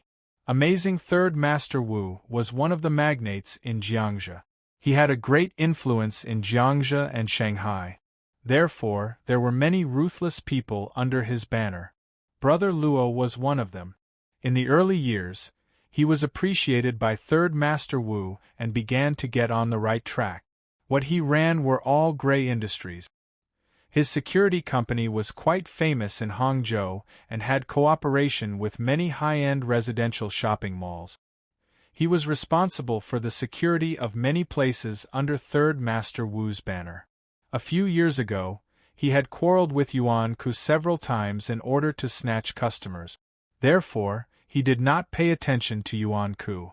Therefore, Yang Deng told Qin Sheng that Brother Luo was the best choice. However, Brother Luo was not the kind of person who would start a fight when he was young. Now, he basically operated behind the scenes. There were so many subordinates who wanted to be promoted. As long as he controlled the general direction, he did not need to worry about the things below. Moreover, the times had changed. Nowadays, people competed for resources and influence. There was no need to fight and kill. The government also did not allow such people to exist. After Third Master Wu retired, these people began to rely on Third Master Wu's resources to manage their own connections. Brother Luo was one of the best among them. He knew many big shots in politics and business. Master Lu also had a great influence. His calligraphy and painting had been very popular in recent years. Jiang Xianbang was one of the promoters. As Brother Luo said, he came to see Qin Sheng today. Qin Sheng was not qualified yet. He just came because of Yang Deng. After all, Yang Deng was Third Master Wu's adopted son. Third Master Wu only had 2 adopted sons. His eldest son completely inherited Third Master Wu's mantle. Now, he was a big figure among the young people in Jiangxia. Yang Deng was not very interested in it. However, he usually called these big shots brothers and ranked 8th among the trusted subordinates of Third Master Wu. Brother Luo naturally had to give him face. However, he did not expect that when he saw Qin Sheng, he turned out to be the young man he met at Master Lu's place by chance 2 days ago. At that time, Brother Luo was still guessing the identity of this young man. He could walk into Master Lu's yard and looked very familiar. Therefore, due to various reasons, Brother Luo chose to cooperate with Qin Sheng without hesitation. To him, this kind of cooperation was insignificant. However, if Qin Sheng's background was not small, wouldn't he have a connection with him? They had lunch at CC Wencha. Qin Sheng took the initiative to treat them. Brother Luo also showed Qin Sheng enough respect. After chatting with Qin Sheng, he found out that Qin Sheng was not from Hangzhou and had just arrived in Hangzhou not long ago. The more it was so, the more curious Brother Luo was. After lunch, they separated. Brother Luo and Yang Deng left together. The thing that Qin Sheng was most worried about was finally settled. He immediately called Chang Baji and asked him to contact Brother Luo. In the next few days, Mizan, Yu Fengji, Liu Yuan, and Hao Lei came to Hangzhou one after another. Mizan directly took over the work. After all, the functional departments of this subsidiary company were not complete yet, and Mizan was urgently needed to take charge of these. Hao Lei's relationship with them was different. After Hao Lei arrived in Hangzhou, Qin Sheng made an appointment with Chang Baji to personally cook at home to welcome Hao Lei. The dishes on the table were more sumptuous than those served to Qin Chang'an a few days ago. After all, they were all carnivores. They would not be happy without meat or wine. The wine was naturally the authentic Shifeng wine, which was tasty enough. At the dining table, Qin Sheng, Hao Lei, and Chang Baji drank and chatted merrily. The relationship between the 3 of them was incomparable to others. They all came from Xi'an. After experiencing so many things, they finally reunited in Hangzhou. The bitterness of this was not enough for outsiders to know. Lin Su basically did not speak. She was only responsible for pouring wine for these men. Last time, there were too many people, so I did not have a chance to say many things. Today, there are only the 3 of us. I have something to say. Don't blame me for being pretentious. Qin Sheng drank a mouthful of wine and smiled. Lin Su filled up Qin Sheng's cup again. Chang Baji and Hao Lei looked at each other, waiting for Qin Sheng to say something. Qin Sheng said with some emotion, "Unknowingly, a year has passed. I remember that in October last year, you followed me to Shanghai. Originally, I wanted to make a name for myself in Shanghai. However, due to a combination of factors, I almost lost my life in the end. Although I was lucky to survive, I always feel guilty to you." Qin Sheng, Hao Lei wanted to say something, but was interrupted by Qin Sheng. "Brother Lei, let me finish. Lao Chang and I have a deep relationship. We have taken risks many times and even saved me several times. We can be considered as friends of life and death. Hao Lei, of course, I don't need to say anything about you. We have known each other since junior high school. After so many years, you are the only one who can be so close to me. From the time we came to Shanghai, I asked you to protect Han Bing. You have no regrets. Even when I disappeared for half a year, you still persisted without any complaint. I have nothing to say to you. Both of you trusted me so much that you followed me to Shanghai, which is a strange place. However, I did not do what I promised you. But you still trusted me as always. How can I, Qin Sheng, deserve this? This was the truth in Qin Sheng's heart. Hao Lei could not help but say, Qin Sheng, if we really care about these things, we can't sit together now. You feel guilty about what happened in Shanghai. We also feel sorry for you. When you were in danger, we were not by your side. You almost lost your life.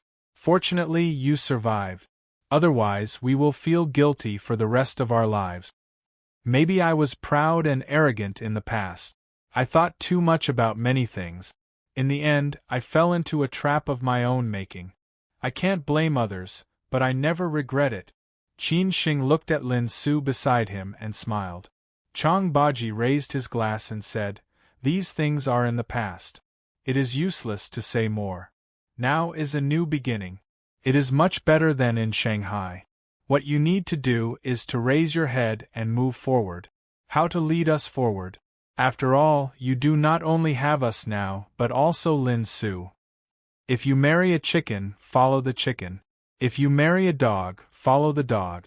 No matter what Qin Sheng does, I will support him. No matter what he becomes in the future, rich or poor, I will be by his side.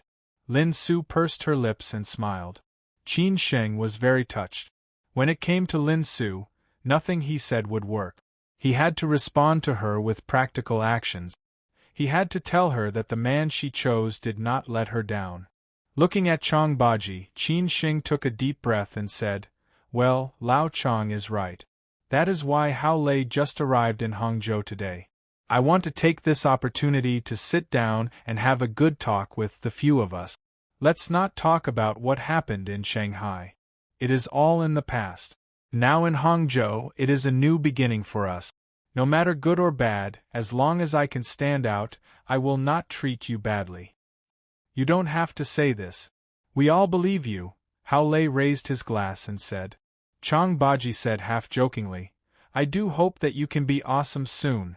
But the situation now is much better than in Shanghai. At least we have the confidence.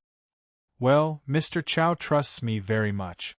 He let me take full charge of this subsidiary company. As for how far we can go, it depends on our ability and luck. Qin Sheng nodded silently. Hao Lei said thoughtfully, We are not bad. I think our luck will not be bad either. It is a new beginning. Let's work hard together. Work hard, the three of them said in unison. Lin Su raised her glass at the right time and said, Then this glass of wine, a toast to the past and the future. I wish you all success. Originally, Qin Sheng wanted to wait until everyone arrived in Hangzhou to give them a proper welcome and let them get to know each other in this small circle. However, they had just taken over their jobs. In addition to adapting to the new working and living environment, there were a lot of things waiting for them. So Qin Sheng could only wait until everything was on the right track. During this time, Qin Sheng rarely participated in the affairs of the headquarters of Yuanda Group. The entire headquarters was personally controlled by Chao de. Mr. Zhou was no longer fully in charge. Qin Sheng only attended meetings occasionally. Most of the time, he was still in charge of the subsidiary company. September had arrived. They had been busy for almost a month. Qin Sheng planned to find time to go back to Xi and in the next few days. This was what he had promised Auntie Wang and Xinxin. Naturally, he could not break his promise. Today, Qin Sheng took Lin Su to Jiushi Rose Garden for a banquet. Taking advantage of this opportunity, Qin Sheng asked Chao De for 2 days off. Today, everyone in the Chao family was there, whether it was Chao Zhang, who was preparing to enjoy the last year of college life, or Chao Ying, who was in the rebellious stage. Of course, Chao Da's 2 wives were also there. After all, during this time, Qin Shing had helped the Chao family a lot. Without Qin Shing, Chao Da could not have reorganized the entire Yuanda so quickly. As for Chao Da, he now attached great importance to Qin Shing. No matter what the reason was, he must tie the Chao family and Qin Shing together. Therefore, this seemingly ordinary family banquet was very important to Chao Da. He specially invited a chef from the Dragon Well Manor Hotel in Radisson to cook. Even the 2 wives were surprised. After all, no matter how much Chao Da appreciated Qin Shing was just his subordinate. There was no need to be so grand. Just after 6 o'clock in the evening, Qin Shing and Lin Su arrived at Joshi Rose Garden. In order not to lose Qin Shing's face, Lin Su deliberately dressed up today. This carefully selected gray tassel dress was elegant and charming, which just set off her temperament. She also asked Xiao Ruoqing to accompany her to do her hair and borrowed a few pieces of jewelry from Xiao Ruoqing. Lin Su, who was 1.72 meters tall and wearing high heels, walked with Qin Shing. She almost caught up with Qin Shing's height. No one would believe that they were a perfect match. It could only be that Qin Shing climbed up the social ladder with Lin Su. It was said that to evaluate a man, you had to look at the level of his woman. Of course, Lin Su deliberately did this in order not to let others look down on Qin Shing. When the 2 walked into the living room of the Chao family's villa, everyone in the Chao family, who was waiting for Qin Shing and his girlfriend in the living room, was stunned on the spot. Everyone's eyes were focused on Lin Su. No one thought that Qin Shing's girlfriend would be so amazing. Lin Su was used to the world. She did not have stage fright at all. She faced everyone with a smile. Qin Shing did not pay attention to the surprise of the Chao family. This situation was within his expectation. He liked others to be so surprised when they saw Lin Su. Uncle Chao, first aunt, second aunt. Qin Shing greeted politely. Lin Su also smiled and bowed her head to greet them. Chao Da's first wife was the first to come back to her senses. She did not care about her gaffe. She quickly got up and smiled. "Tsk, Qin Shing, is this your girlfriend?" "Well, first aunt, this is my girlfriend, Lin Su," Qin Shing said with some embarrassment. Lin Su said in a sweet voice, "First aunt. Oh, you really scared me. I didn't expect Lin Su to be so beautiful. Look at her facial features.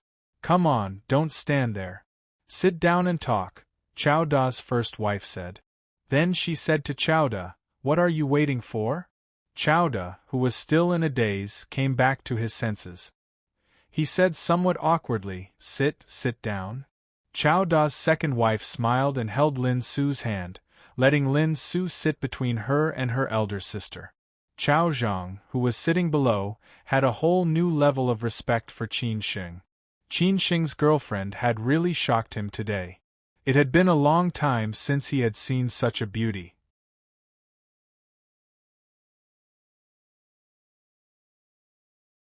Chapter 241. Chao Da's plan. Beauty could go through plastic surgery, but it would be best if it was natural and natural. One's body could be trained, even yoga would do. However, temperament was not something that could be obtained easily. It was the accumulation of each person's life experience. It was just like the saying, if you have a scholarly heart, you will naturally have a temperament. Although Lin Su's mother became Lin Chongding's mistress because of love, she was born in a scholarly family. Her parents were dutiful teachers, and she was also a high school teacher. Therefore, she worked hard to cultivate Lin Su since she was a child, such as reading, drawing, playing the piano, and so on. After she came to the Lin family, Lin Su had better conditions.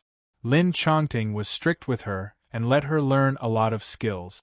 Coupled with the old lady's personal teaching, Lin Su became a typical lady from a respectable family. Later, she graduated and entered the family business. She did well in the financial circle of Shanghai. The level of contact and the world she had seen were not comparable to ordinary women.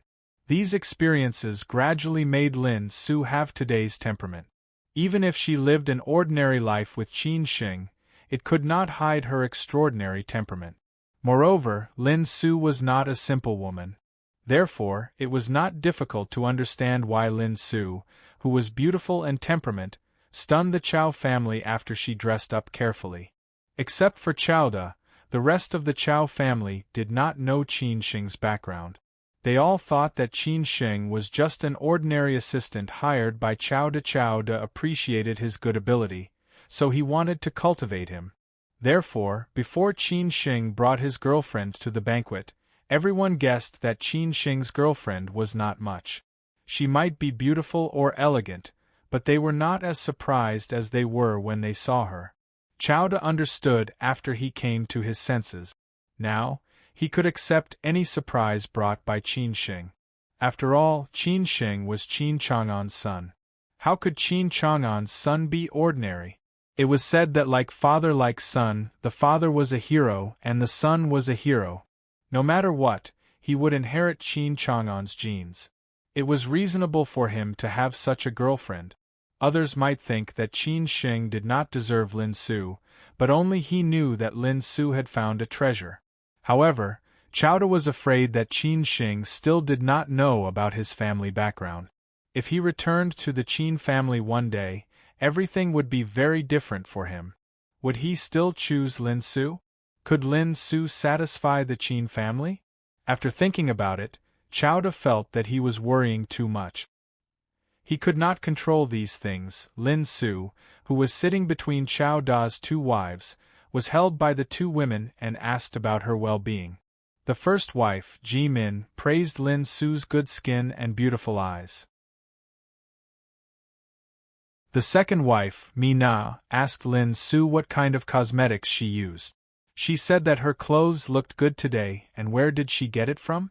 Chowda held Qin Shing's hand and said, "They talk about their own things. We talk about ours. Women are always like this." "Uncle Chow's complexion looks good recently," Qin Shing said casually. This was indeed the truth. When he first met Chowda, he knew that there was something wrong with Chowda's body, and he was a little anxious. Later, he learned that Chowda had been seriously ill. "Uncle Chow, you look good recently," Qin Shing said casually. It was true. When he first saw Chowda, he knew that Chowda had health problems. He was a little anxious. Later, he learned that Chowda had a serious illness. "You're welcome, Uncle Chow. This is what I should do," Qin Shing said with a chuckle. Then he said, "I see that Uncle Chow pays great attention to health. If you have time, I can introduce you to a master. He is an expert in this field, and he should be helpful to your body." Chowda did not look down on Qin Shing. He said seriously, "Okay. You can make an appointment. Let me know." Chowda and Qin Shing chatted happily. The other women were also chatting. Mi Na could not help but say, "Qin Shing, tell me, how did you get such a beautiful girlfriend?" "Aunt, I don't have such a great ability. I was chaste. You can ask me." Qin Shing got the upper hand. His words made everyone laugh. The three children of the Chow family were not qualified to speak. They only interjected occasionally. Most of the time, they listened obediently. Chow Ying stared at Qin Shing and muttered, "What are you talking about? This beauty must be blind." Qin Shing had slapped her last time. She was still holding a grudge. Although she did not complain to her parents, she did not think that it was over. Lin Su did not care about Qin Shing. She said disdainfully, "Do you think anyone will believe you?" Everyone laughed again. Obviously, Lin Su did not give Qin Shing face. But it could be seen that they loved each other. Ji Min said with concern, "Lin Su, when are you going to get married? In Hangzhou or somewhere else?" "I'll listen to him." Lin Su looked up at Qin Shing and said shyly. But she really wanted to know what Qin Shing's answer was. After all, she had never asked Qin Shing. Mi Na covered her mouth and smiled. "Qin Shing, don't you understand? Hurry up. When are you going to marry Lin Su? We'll give you a big red packet." "Second aunt, don't worry. I will definitely marry Lin Su. In this life, I will only marry her. However, I will wait until my career and life are stable first. This is also responsible for my marriage and for her, Qin Shing said very sincerely. After he finished speaking, he also looked at Qin Shing. Then he looked at Qin Shing. Chowda helped Qin Shing out. This is a matter between the young couple. Let's not worry about it. No matter where we get married, we'll give you a red packet. Chao Zhang, go to the kitchen and see if dinner is ready. Chao Zhang stood up. Yuer followed him and ran to the kitchen. The whole Chao family doted on this weird little girl the most. Not long after, Chao Zhang came back and replied, Dad, Master Song said that dinner is ready. Then let's eat first and talk while eating. What do you think? Chowda asked everyone. Actually, he wanted everyone to move. Ji Min and me na liked Lin Su very much. They didn't even miss the way to the restaurant. They laughed and talked about women's topics. They were also smart women. Since Chowda valued Qin Shing so much as his girlfriend, they obviously couldn't neglect him. Only in this way, Qin Shing would be willing to work for Chowda. Dinner was a more formal French Western cuisine. The ingredients were all bought by the chef. Everyone drank red wine and chatted. Time passed unconsciously. After dinner, Chowda smiled and said, You guys talk with Lin Su first. I'll go to the study with Qin Shing to talk about something. Go. You guys never forget about work, Ji Min said half-jokingly. Then she turned to Lin Su and said, Ignore them. Let's talk. In the study, Chowda asked, I haven't asked about the subsidiary. After you took over, how is the operation going? Are there any problems? I've asked an old friend to help me. She's fully in charge of the management of the company. Polly and Yunding are now on the right track. Brother Luo's men have also entered the venue 2 days ago. There are people in charge of each venue. As for Guangyin Live, I have my own ideas. I've also contacted Brother Yu. He's very supportive of it. I've also sent people to cooperate with him. I'm currently preparing a plan. Chowda nodded silently and said, Lao Zhou will fully support you at the headquarters. You can do whatever you want. If you have the ability to develop new projects, I will also support you. Qin Shing naturally understood what Chowda was implying. However, he really didn't have this plan at the moment. After all, he didn't know much about this industry. I want to wait and see, Qin Shing said with a chuckle. Chowda said thoughtfully, Qin Shing, I admire you very much. When you are done with your work, I will introduce you to some friends. These are all my relationships over the years. Chao Zhang doesn't have the ability to inherit them. I think you are more suitable. Chao Da's words obviously showed that he valued Qin Shing very much. Qin Shing said in fear and trepidation, Uncle Chao, I know what you mean. Don't think too much about it. When the time is right, I will separate this subsidiary and you will be in charge of it. Chao Zhang will go to the headquarters directly after he graduates, Chowda said bluntly. This was also his plan from the beginning. Chao Zhang was really not suitable to handle these things. Qin Shing's eyes were like torches. I will definitely not let you down. Chowda patted Qin Shing on his shoulder and said, Qin Shing, I know what you're capable of. You just lack opportunities. Actually, I'm giving you this opportunity out of selfishness. No matter how far you go in the future, help my children more. After all, I can't accompany them forever. Qin Shing said firmly, Uncle Chao, don't worry. I will treat them as my biological brothers and sisters. At this moment, Qin Shing was very grateful to Chowda. You treat me like a national knight. I will definitely return the favor. After talking about these things, Qin Shing said, Uncle Chao, I want to take 2 days off next week to bring Lin Su back to Xi and to see my family. I haven't been back for more than half a year. Qin Shing, you don't need to tell me these things in the future. You should be independent. Chowda waved his hand directly. Of course, he agreed. Qin Shing quickly said, Uncle Chow, I understand. No matter what, go home often. You can't forget your roots, Chowda said. After staying in the study for about half an hour, Qin Shing and Chowda came out. The women in the living room were chatting happily. Their laughter could be heard from the second floor. Second aunt, it's getting late. Lin Su and I will go back first, Qin Shing said with a smile after going downstairs. Ji Min urged them to stay. It's still early. Stay for a while. We haven't finished talking with Lin Su yet. Chowda was a little unhappy. They are used to a world of their own. Let's not disturb them. Mina quickly said, Okay, we won't urge you to stay. Lin Su, come often in the future. We can go shopping or go to the spa when you are free. Second aunt, we will go back first. Lin Su stood up and smiled softly. Sorry to disturb you today. Ji Min pretended to be angry. What are you talking about? We are a family. Don't be so polite in the future. Chowda and the two madams personally saw Qin Shing and Lin Su out. They only came back after knowing that they had left. The two madams wanted to say something, but Chowda did not give them a chance. He went into the study again.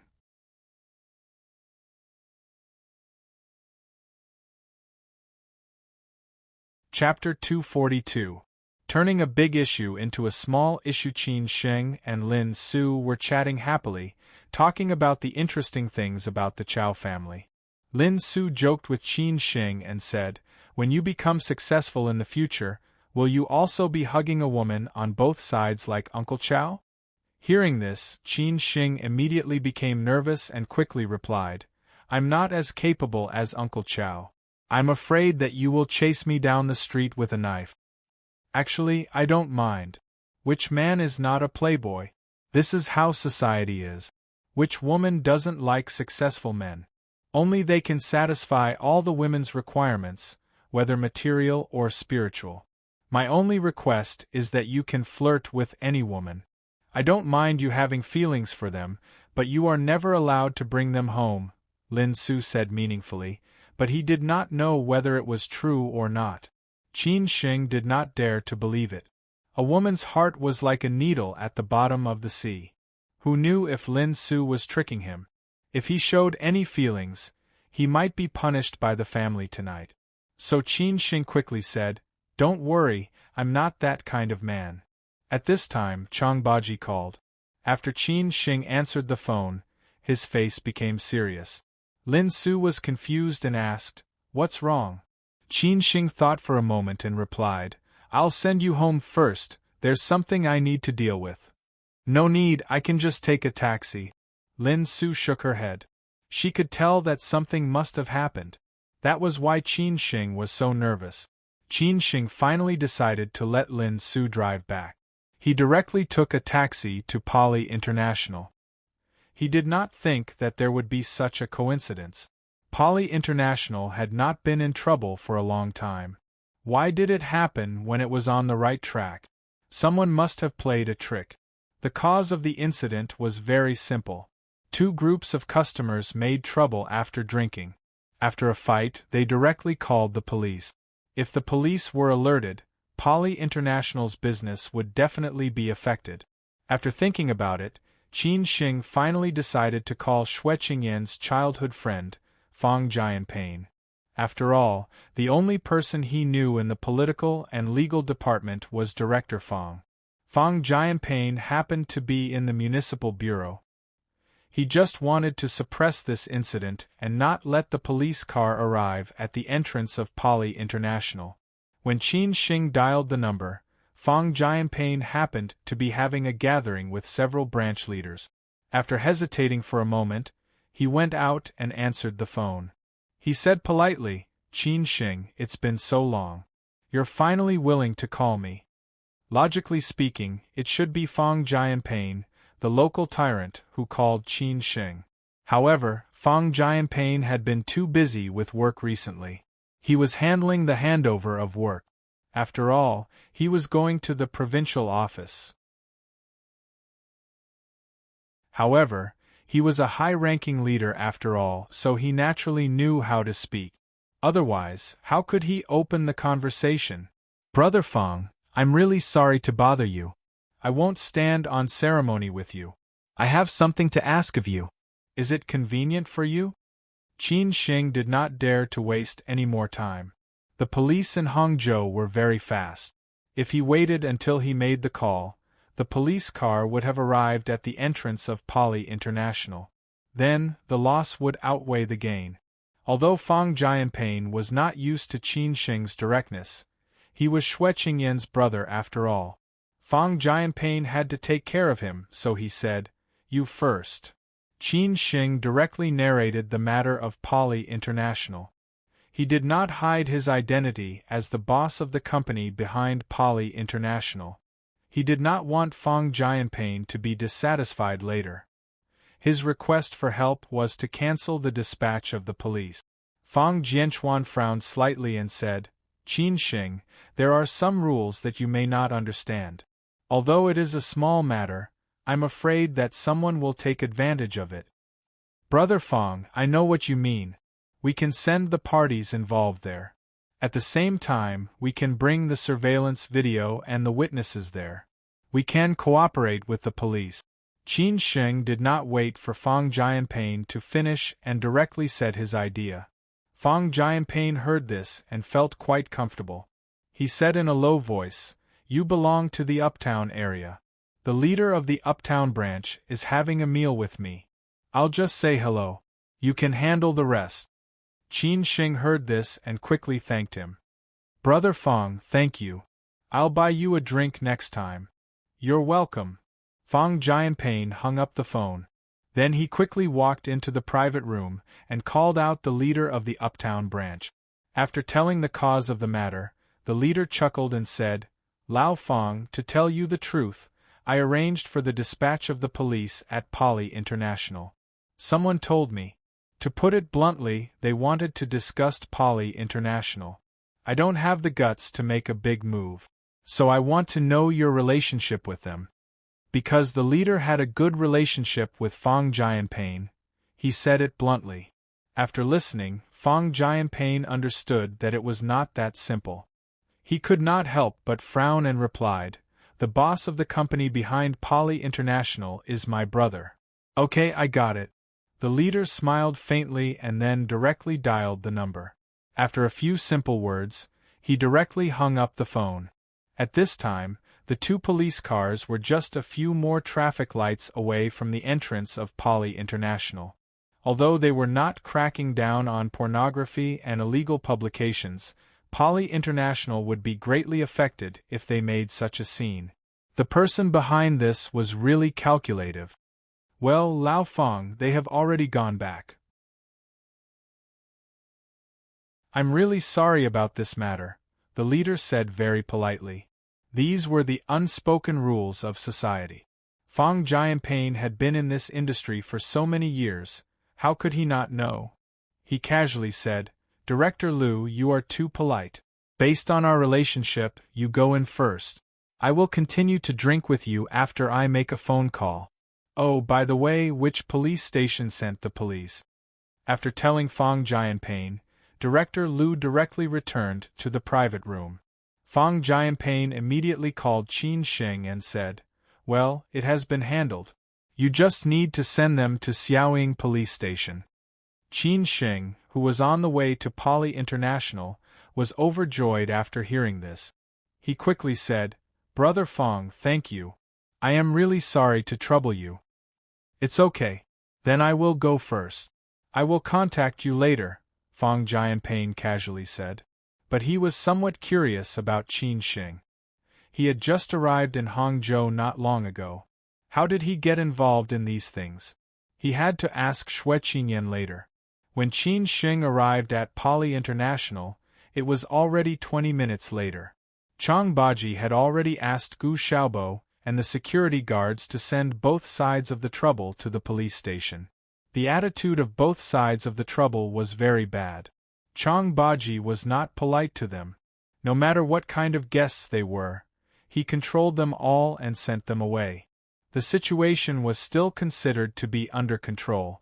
In Chang Baji's office, Qin Sheng and Chang Baji sat opposite each other.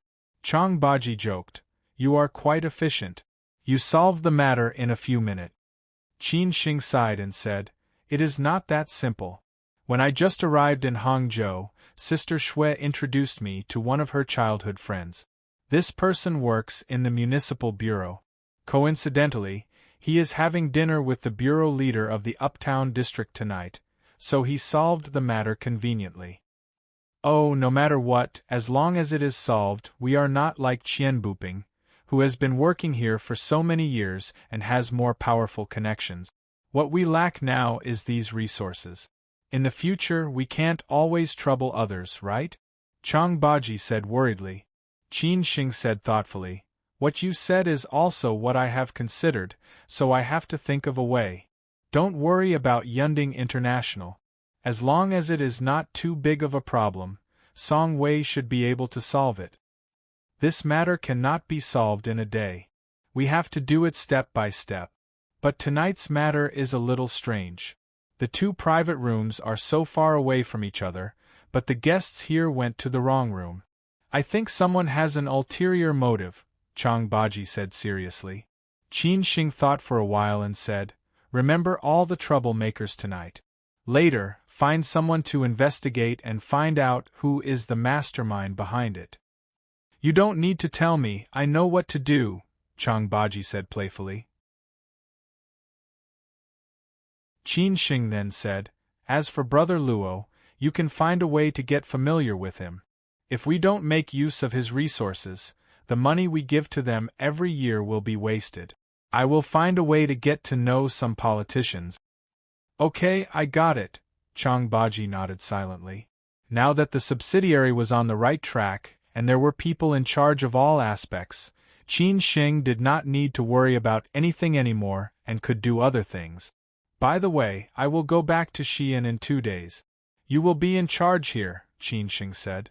Chang Baji nodded and said, "Don't worry, I will call you if anything happens." After Qin Sheng finished these things, it was almost 11 o'clock. He then took a taxi back to the Golden Coast, in case Lin Su waited for too long. He knew that as long as he did not go back, Lin Su would definitely not sleep. Moreover, something happened tonight. In a villa by Cece, Yuan Ku, the mastermind behind the incident at Poly International tonight, was squinting his eyes and thinking deeply. Qian Buping was sitting next to him. Although they had withdrawn from Poly International, they did not intend to give Chao De and Qin Sheng a warning at the beginning, because they had deeper plans. After Yuan Ku withdrew his people from Poly International and Yunding International, he was waiting for Chao De to take the initiative to find him, because he had already told his foster father that no one would take over. As for other forces, they would not become enemies with him because of this matter. Moreover, he had already told them, when their forces came back, they would have more chances to plot against Chao De. However, he did not expect that Chao De would find his sworn enemy, Luo Tianyu, of all people. Wasn't this a slap in the face? That was why the thing happened tonight. "Brother-in-law, our people were directly sent to the police station. The police from the Shangqing branch did not come out at all. What the hell is going on?" Qian Buping said indignantly. Yuan Ke said gloomily, "That bastard Lao Lu did not answer my call. I guess someone must have told him. Otherwise, he would not have done this." Chao Da's response was really fast. "Brother-in-law, what should we do? Just let it go?" Qian Buping had a deep grudge against Qin Sheng and Chao De naturally. He would not let it go. Yuan Ke snorted and said, "Forget it. How can it be? I have a way." Originally, Qin Sheng planned to treat Fang Jianping to dinner the next day after the matter was over. However, he called Shui Qinyan in the end. He did not hide that he had asked Fang Jianping for help last night. In the end, he said that he wanted to treat Fang Jianping to dinner to express his gratitude. No matter what, Fang Jianping was introduced by Shui Qinyan. Qin Sheng should tell Shui Qinyan about it. Shui Qinyan said casually, "Jianping has been busy recently. He is handing over his work." He will report to the provincial office in 2 days. When everything is sorted out, I will go back to Hangzhou. You are the host, and I will accompany you. Xue Qingyan's arrangement was reasonable, so Qin Xing listened to her.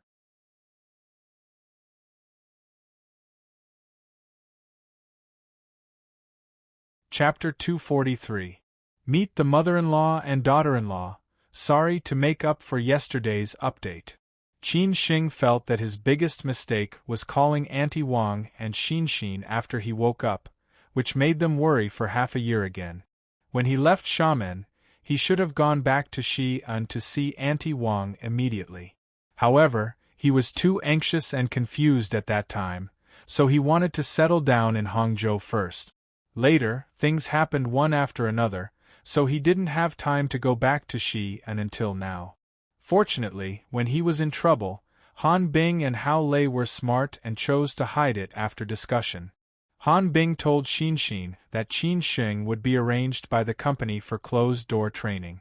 Because she was anxious, she didn't tell her. Hao Lei also said the same to Auntie Wang, so they didn't think too much about it and kept it a secret for half a year. Before returning to Xi'an, Lin Su took Qin Xing shopping and bought gifts for Auntie Wang and Xinxin. As for Uncle Lin, who was still in prison, he didn't need anything. Qin Xing planned to take Lin Su to see him. This time, Qin Xing didn't call Auntie Wang and Xinxin in advance. Even when Xinxin called him last night to ask when he would come back, Qin Xing said that he was a little busy recently and would go back after finishing his work. At that time, Xinxin was so angry that she hung up the phone. When the plane landed at Xianyang International Airport, it was already evening. Qin Xing seemed to smell the barbecue in the air. He was really craving the barbecue in Xi'an, which was the most delicious thing in life. To be honest, the barbecue in Hangzhou really didn't taste good. And the shabby roadside skewers, the two of them couldn't eat more than 100 yuan. Compared with the coastal cities, this former capital of 13 dynasties was still a little backward. Many people were still in the glory of the past. But it was said that the municipal party secretary had been changed recently, and the economy was catching up. Qin Xing liked the vitality of this old capital. As for whether it could restore the glory of the past, he didn't know. But times were moving forward, and no one could be sure of many things, especially the things that would happen in decades or hundreds of years.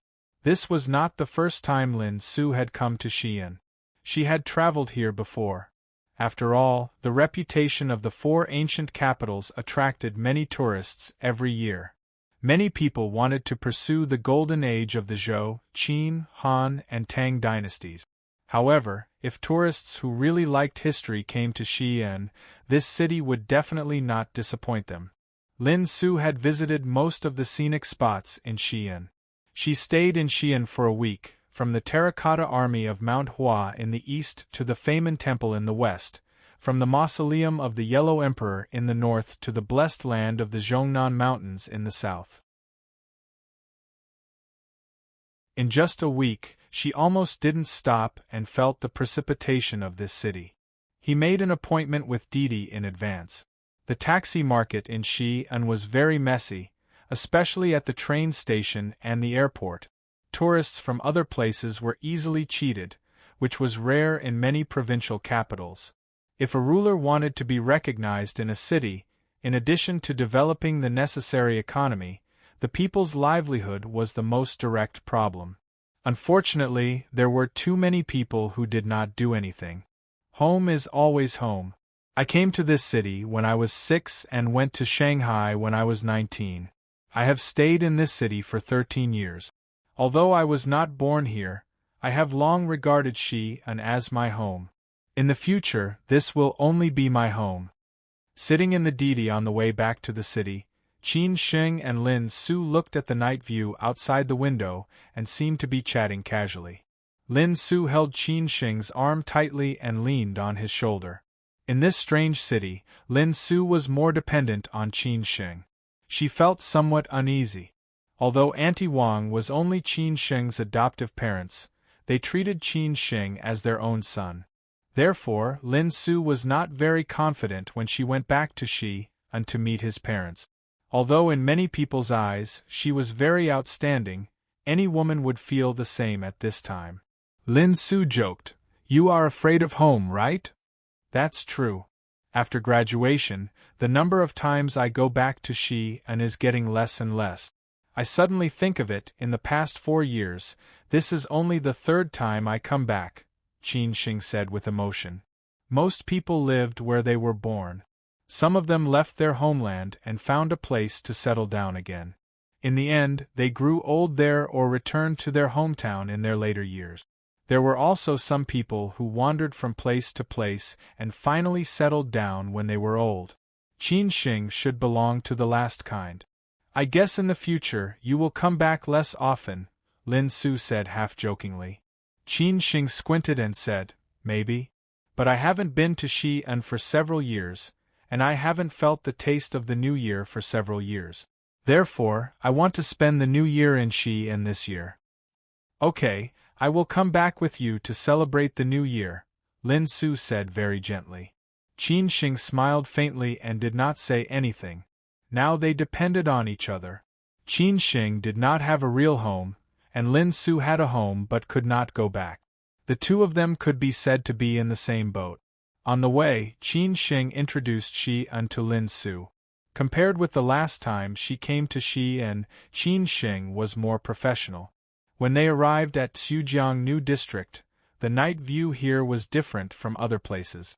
Compared with other places in Xi'an, as a 5A scenic spot, Xujiang New District was extremely lively at night. The car stopped behind the south gate of Jindi Furong Shijia.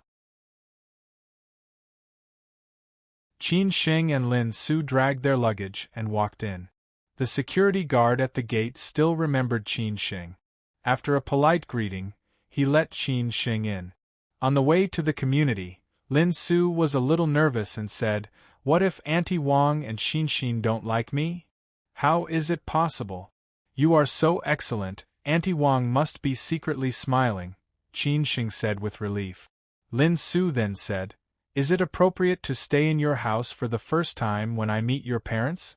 Or I will stay in a hotel?" Last time when Han Bing came, she stayed directly at home. If Qin Shing let his real girlfriend stay in a hotel, he would definitely feel guilty.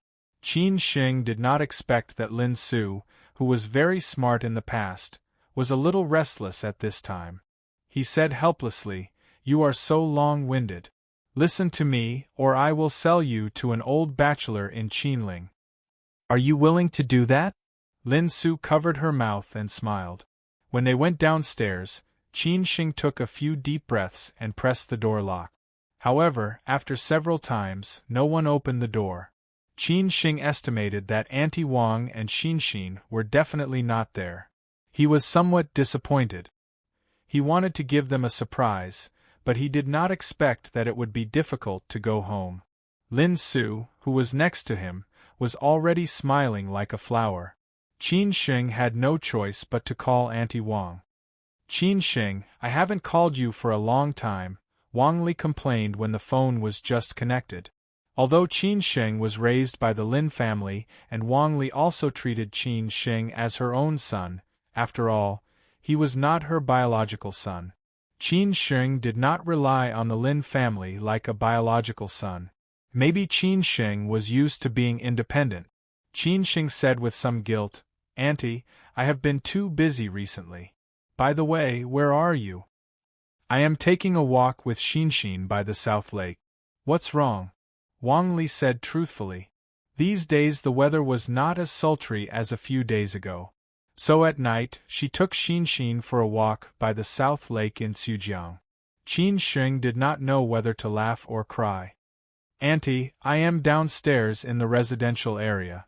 Come back quickly. I can't go back without the key." Qin Shing obviously felt that Auntie Wang on the other side of the phone was stunned for a moment. Then she said with surprise, "Really? You are really downstairs in the residential area? Don't lie to me." "Auntie, when did I lie to you? I brought my girlfriend back to see you. I wanted to give you a surprise, but who knew that you were not at home, Qin Sheng said bluntly. Wang Li was very excited and said, Okay. Wait for me, I will come back with Xinxin. After hanging up the phone, Wang Li directly pulled Xinxin back and said, Xinxin, hurry up, go home with me. Mom, what's wrong? We just came here for a while, Xinxin muttered.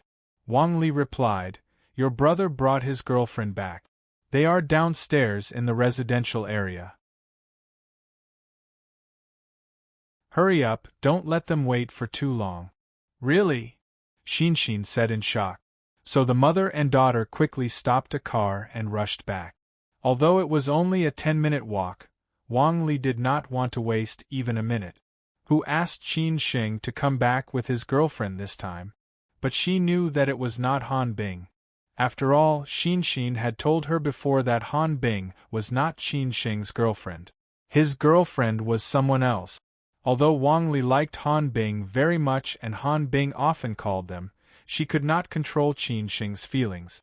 The most important thing was that Qin Sheng was of age.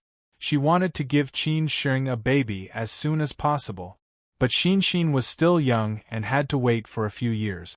When Wang Li and Xinxin hurried back to the residential area, they felt very embarrassed when they saw Qin Sheng and Lin Su sitting on the bench downstairs with their luggage. Wang Li quickly said, Oh, I am so sorry to let you wait for so long. Auntie, it's not your fault. I didn't tell you in advance, Qin Sheng said after he said to Lin Su. Wang Li ignored Qin Sheng and focused all her attention on Lin Su, who was so beautiful that she was a little envious. In order to meet her future mother-in-law, Lin Su had dressed up meticulously today. But she did not put on heavy makeup. Instead, she chose the bare-face style that was most suitable for her, which would make anyone's eyes light up. This must be Lin Su, Auntie Wang said with a smile in her eyes. Qin Sheng's girlfriend stood next to her Xinxin. She felt that Xinxin was like a village girl who had never seen the world. She really did not know what luck Qin Sheng had to be able to find such a girlfriend. Previously, Han Bing had already amazed her. Today, his real girlfriend, Lin Su, shocked her even more. Hello, Auntie, Lin Su greeted politely. Wang Li quickly held Lin Su's hand. She looked like a mother-in-law who found her daughter-in-law more and more pleasing to the eye. She said, Good. This daughter is really beautiful. Our Qin Sheng is not worthy of you. Let's go, it's hot outside. Wang Li directly walked in front with Lin Su. She completely ignored Qin Sheng, who she had not seen for more than half a year. Qin Sheng was really sad. Was his son more important or his daughter-in-law? He reckoned that Wang Li would definitely say her daughter-in-law. Only with a daughter-in-law could he have grandchildren.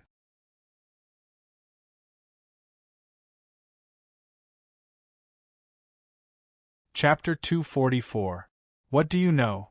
I hope everyone can go to the cinema to support the movie 22, a documentary about the remaining 22 comfort women. Some history should not be forgotten, but those who have experienced and suffered are gradually dying. To us, it is just a piece of history. To them, it is a piece of suffering. Even a big boss like Qin Chang'an was satisfied with a daughter-in-law like Lin Su. How could Wang Li not like her? Who wouldn't want a daughter-in-law who was beautiful and elegant? It would make them look good and their grandchildren would have good genes in the future. The mother-in-law and daughter-in-law walked in front hand in hand. Wang Li asked about their well-being and Lin Su chatted with her mother-in-law obediently. Qin Sheng pulled Qin Sheng and Xinxin to walk behind bitterly. Xinxin said very impolitely, You are finally willing to come back, playboy? Qin Sheng snorted. How can you say that? Did I dote on you for so many years for nothing? Did I say anything wrong? Isn't Sister Su Qin good? You met Sister Han Bing and abandoned her. Isn't Sister Han Bing good? You had this vixen and abandoned her. Aren't you a playboy? Do you still remember that you have a sister? Do you know that during the 2 years you disappeared, Sister Su Qin has been taking care of me and often came to see my mother? Do you know that during the 6 months you disappeared, Sister Han Bing often called my mother and often came to see me at school? Xin Xin said very angrily. Qin Xing didn't know how to refute this sentence. In his words, how could he, Qin Xing, make them like this? Xin Xin. Qin Xing said a little awkwardly. Xin Xin directly interrupted Qin Xing and said, I don't want to listen to your excuses. This is your business, not mine. I can't control it. I just want to ask you, do you have a conscience? After saying this, Xin Xin directly walked into the hall. It was already very difficult for her to accept Han Bing. It was obviously impossible for her to accept Lin Su now. Qin Xing let out a long sigh. How could he explain that this girl was so incomprehensible to him? When Qin Xing caught up and walked into the elevator, Wang Li and Lin Su were waiting. Wang Li muttered, What are you two mumbling about behind us? XN said unhappily, Nothing. From the beginning to the end, she did not greet Lin Su at all. Her joy of seeing Qin Xing again disappeared without a trace because of Lin Su's existence. She felt that Qin Xing liked the new and got tired of the old. Maybe he would change girlfriends in the future. He really didn't know what kind of luck he had to be able to make so many beauties fall in love with him. After returning to the Lin family, Wang Li, the mother-in-law, had a bright smile on her face. After asking Lin Su to sit down, she asked Xin to serve tea and then ran into the kitchen to wash the fruit. Auntie, please take a seat. Let me do it. Lin Su stood up politely and followed her to the kitchen. Wang Li asked Qin Xing to hold on to Lin Su and make her sit on the sofa obediently. After pouring water for Lin Su and Qin Xing, Xin turned on the television and then lowered her head to play with her phone, completely ignoring Qin Xing and Lin Su. Lin Su looked at Qin Xing in confusion. Qin Xing sighed helplessly and signaled her to ignore him. This was her problem. Of course, Lin Su would not stick her face to a cold butt. Moreover, Xin was much younger than her. After Wang Li came out with the fruits, she started chatting with Lin Su. She asked how Lin Su and Qin Xing got to know each other, what she was doing now, where her family was and so on. She was quite satisfied with the answers. Lin Su, I didn't expect us to be from the same family. Seems like Qin Xing and the Lin family are quite related. He was probably from our Lin family in his previous life, Wang Li said half-jokingly. Lin Su covered her mouth and smiled. Auntie, this might be Qin Xing's fate. Lin Su, I can see that you are not from an ordinary family. Our Lin family used to be quite good in Xi'an. Later on, something happened. I don't know if Qin Xing told you about it. I just don't know if your family is satisfied with Qin Xing. Does he have any requests? Wang Li was a little worried. Their current situation was not good. They could only live an ordinary life. However, if Qin Xing and Lin Su got married, they would definitely have to face a lot of practical problems. For example, they would have to buy a house and a car in Hangzhou or Shanghai. The housing prices there were far from what Xi'an could compare with. They would have to sell their house in Xi'an to pay for these expenses. Old Lin was still in prison and Qin Xing was an orphan. She had to worry about these things. Hence, Wang Li was happy and worried at the same time. Lin Su knew what Wang Li meant. She pursed her lips and smiled. Auntie, our family is very satisfied with Qin Xing. He doesn't have any requests. I'm willing to work hard with him. That's good, Wang Li said happily. Then, she took out a red packet from her pocket. She had prepared this red packet for a long time. In the past, every time Su Qin came to the Lin family, she and old Lin would secretly give her money. However, it was different now. This was Qin Xing bringing his girlfriend home to meet his parents. According to Xi'an's rules, he had to give her a red packet. The last time Han Bing came, Wang Li thought that she was Qin Xing's girlfriend. She wanted to give her a red packet but was stopped by Qin Xing. This time, Qin Xing had already said that she was his girlfriend. Hence, she did not ask him. She secretly wrapped it when she went to wash the fruit. Lin Su, "This is a little gift from Auntie. Take it. It's not much money. It's for good luck." Wang Li stuffed the red packet into Lin Su's hands. Lin Su quickly rejected. "Auntie, I can't take this." "Lin Su, these are the rules. You have to take it. Don't think it's too little," Wang Li said without anger. Lin Su looked at Qin Xing. Qin Xing nodded slightly.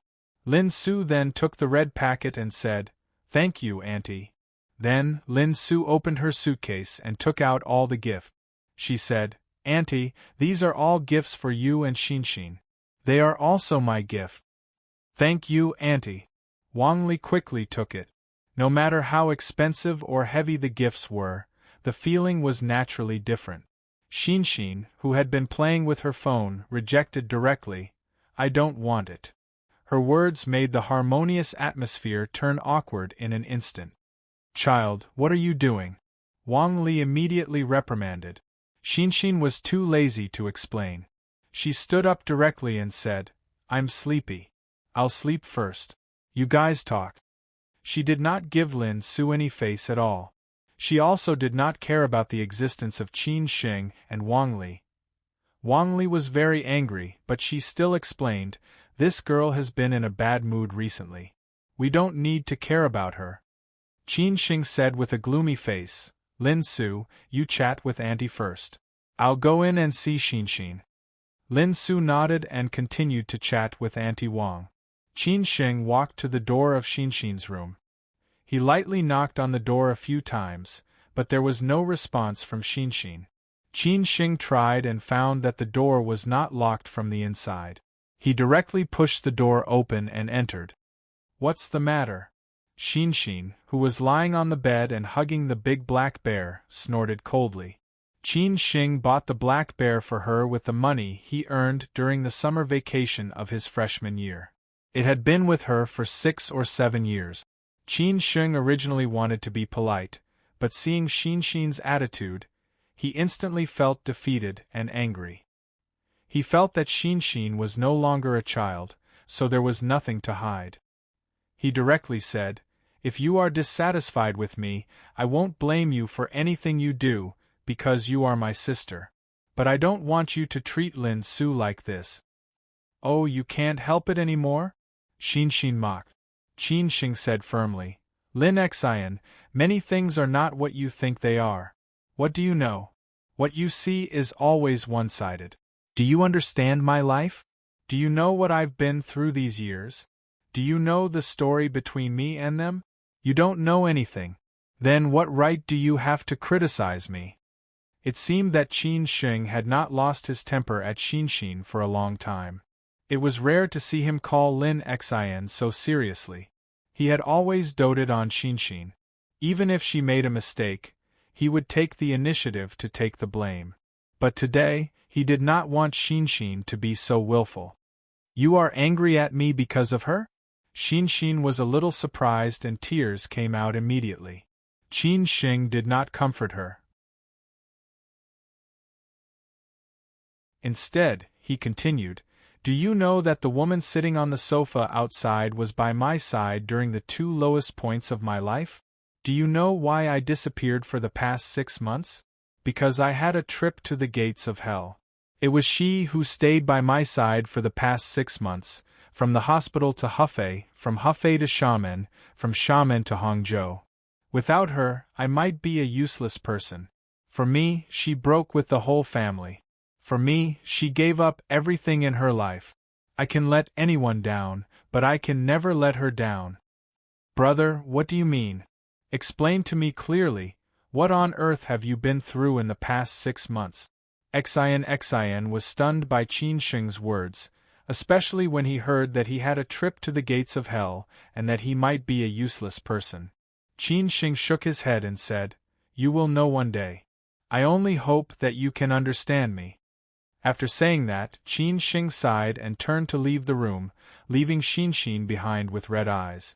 She really wanted to chase after him and ask him, but she was afraid that her mother would know. Then, her mother would be sadder and more worried than her. Until then, Xinxin did not leave the room. Lin Su and Qin Shing had been chatting with Qin Shing. When they were almost done, Wang Li stood up embarrassedly. Then, she called Qin Shing into the room and asked, "Qin Shing, how is Lin Su going to sleep tonight?" Qin Shing said without blushing, "Auntie, she is my girlfriend." "You rascal, you are so thick-skinned." Qin Shing's straightforward reply made Wang Li a little embarrassed. Then, Wang Li went into the room to clean up for Qin Shing and Lin Su. After she was done, she came out and said to Lin Su and Qin Shing, who were on the sofa, "Lin Su, Auntie is going to rest now. You guys should sleep early too. Don't talk too late." Wang Li's words made Lin Su extremely shy, but she still braced herself and said, "Okay, Auntie, good night." After Wang Li walked into the room, Lin Su hammered Qin Shing's chest and said, "How am I going to see them tomorrow?"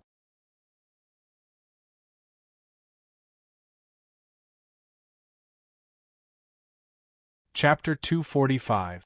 Who was that beauty? No matter if it was a man or a woman, when they met each other's parents for the first time, they would be very restrained and cautious, for fear that the parents would be dissatisfied with them. It was because they cared that they would be like this. If they did not care, then it did not matter. That night, Lin Su lay on Qin Shing's bed and hugged him tightly. Feeling Qin Shing's breath, she fell asleep unknowingly.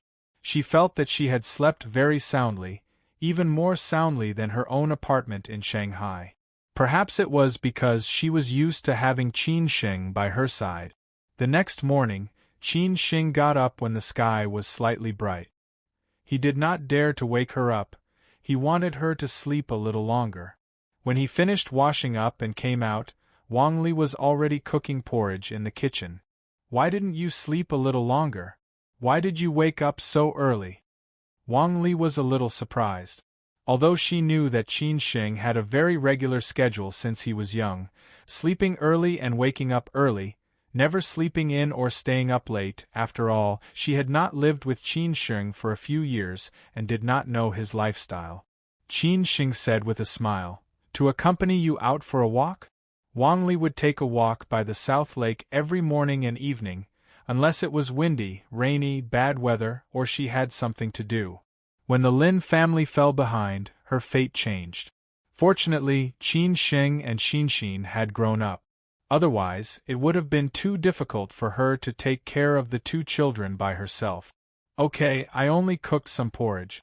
I can buy some breakfast on the way back," Wang Li said with a smile. It was rare for Qin Shing to be so filial. Even in the early morning, the South Lake of Tsujiang was very lively. There were many uncles and aunties doing their morning exercises. Young people were rarely seen, they were basically above 40 or 50 years old. Qin Shing walked with Wang Li at a moderate pace, looking at the passers-by's emotions. Inadvertently, he saw the white hair on Auntie Wang's head and the wrinkles on her face. These few years, Auntie Wang had really aged. Qin Shing could not help but sigh. "Auntie, these few years I was basically not here, I let you suffer a lot.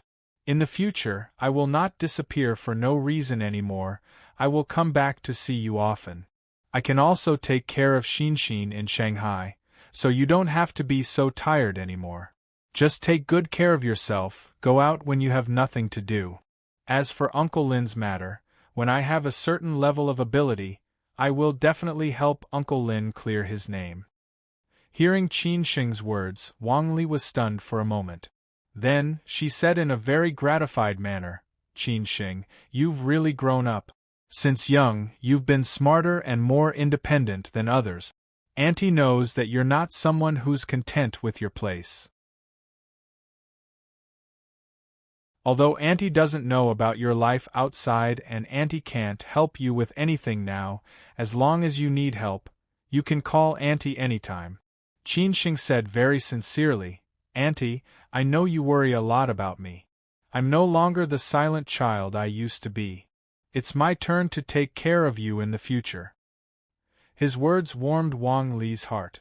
She smiled happily and said, "What Auntie is most worried about now is when are you planning to get married and where are you going to settle down?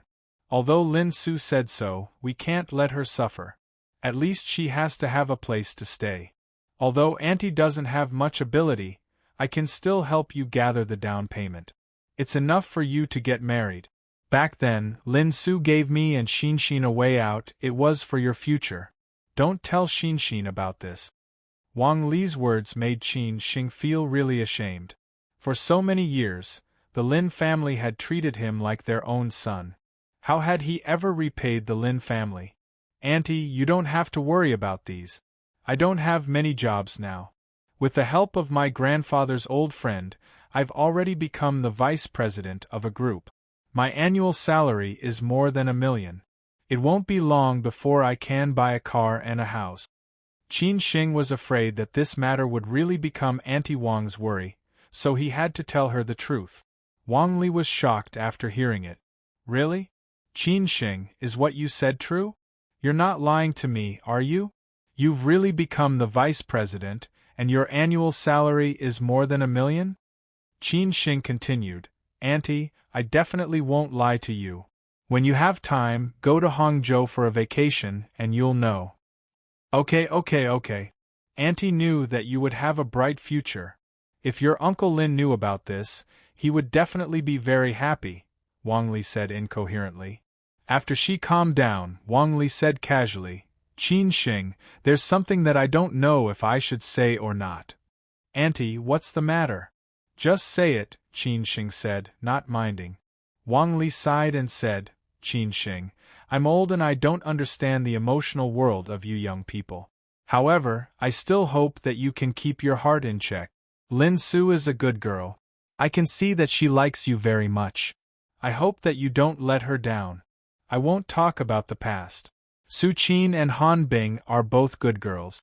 You and Su Qin have been together for so many years. We're like a family with the Su family. Later on, you guys split up. Every time I see the Su family, I feel a little embarrassed. And Han Bing, she often calls me and asks about me. I'm also very embarrassed. Auntie, there are some things that I don't want to explain. But don't worry this time, I won't let Lin Su down," Xin said, gritting his teeth. Wang Li nodded silently and said, That's good. After a stroll at Nanhu, they bought breakfast and came back. Xin and Lin Su had not woken up yet, so Wang Li asked Xin to wake them up.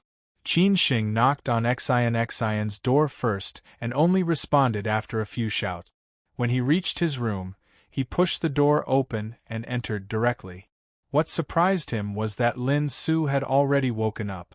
She had already washed up and changed her clothes. She was dressed neatly and was looking around the room. "I thought you weren't up yet," Xin said with a chuckle. Lin Su smiled and said, "You don't mind if I look through the things in your room, do you? You're my wife. Everything I have belongs to you. You have the right to know everything about me. What's there to mind?" Xin said happily. Lin Su said thoughtfully, "You used to look quite young and inexperienced. Now you've become a wily old fox. I didn't expect Hao Lei to be quite handsome in high school. It's just that he's growing older now." Xin knew that Lin Su had seen the photo of their high school graduation. That was their best time. At that time, they were still very childish and were not polluted by the impetuous society. Unfortunately, things were still the same now, but people had changed. Everyone was once young and no one is a teenager anymore, Xin said with a sigh. Lin Su walked towards Xin slowly and said, "Isn't there a popular saying recently? I hope you can still be a teenager when you leave for half of your life. Unfortunately, this is just an ideal.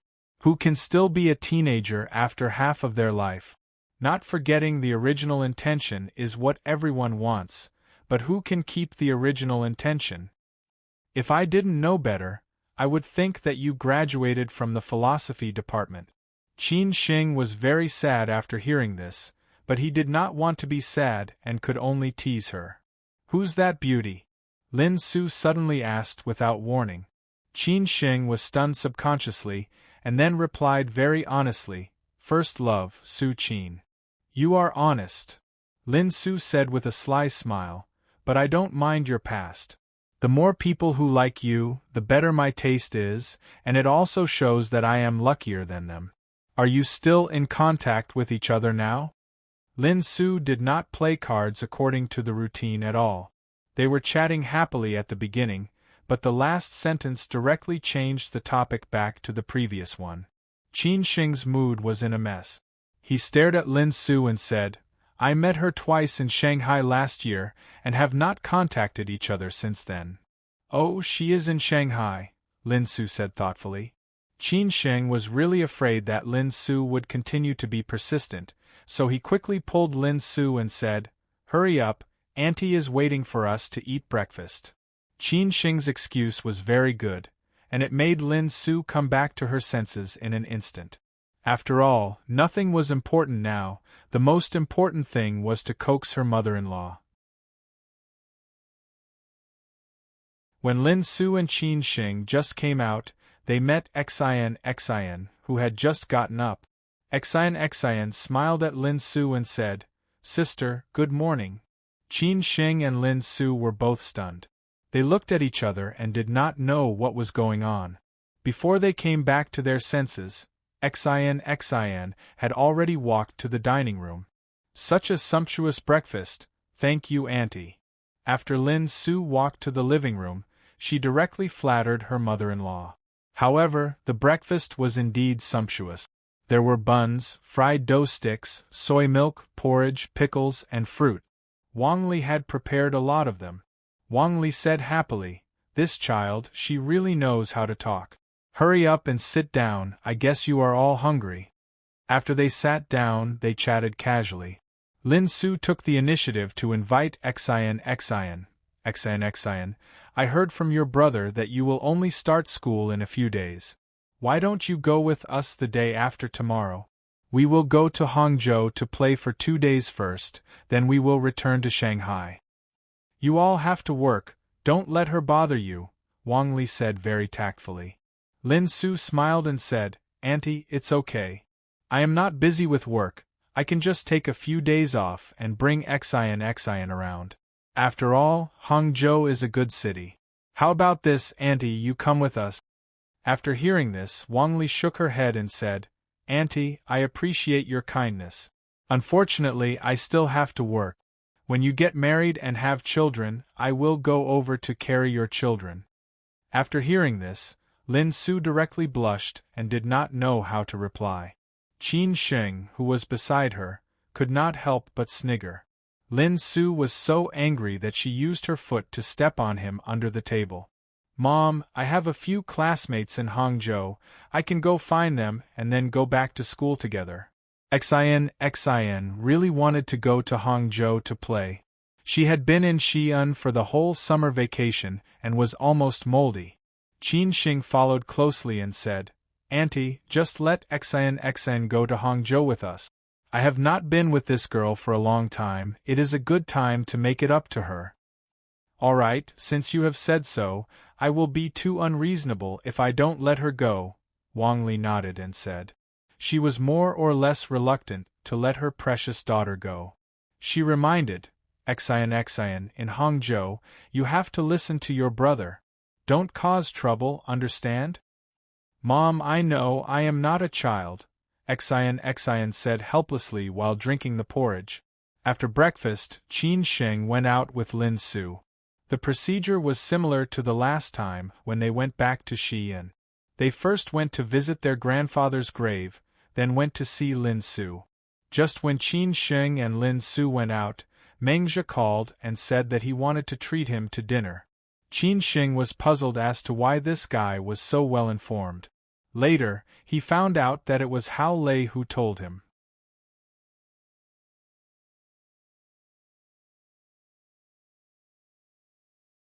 Chapter 246. Definitely. Meng Zhe and Hao Lei were different in temperament. Hao Lei was the kind of big boy who valued loyalty when he was in junior high school. He often fought with gangsters outside. Meng Zhe was the kind of scholar who made progress in his studies, but he knew how to conduct himself. He was very clear about his position in this small circle, and he was often the peacemaker. In recent years, everyone had changed. After Hao Lei came back from training in the army, he became low-key and serious. Meng Zhi came back from college in Beijing. Maybe it was because he was going to get married soon, or maybe it was because he had experienced a few years in society. He became more sophisticated. No one could not change, but they gradually adapted to this society. After all, people had to find the most comfortable position to live.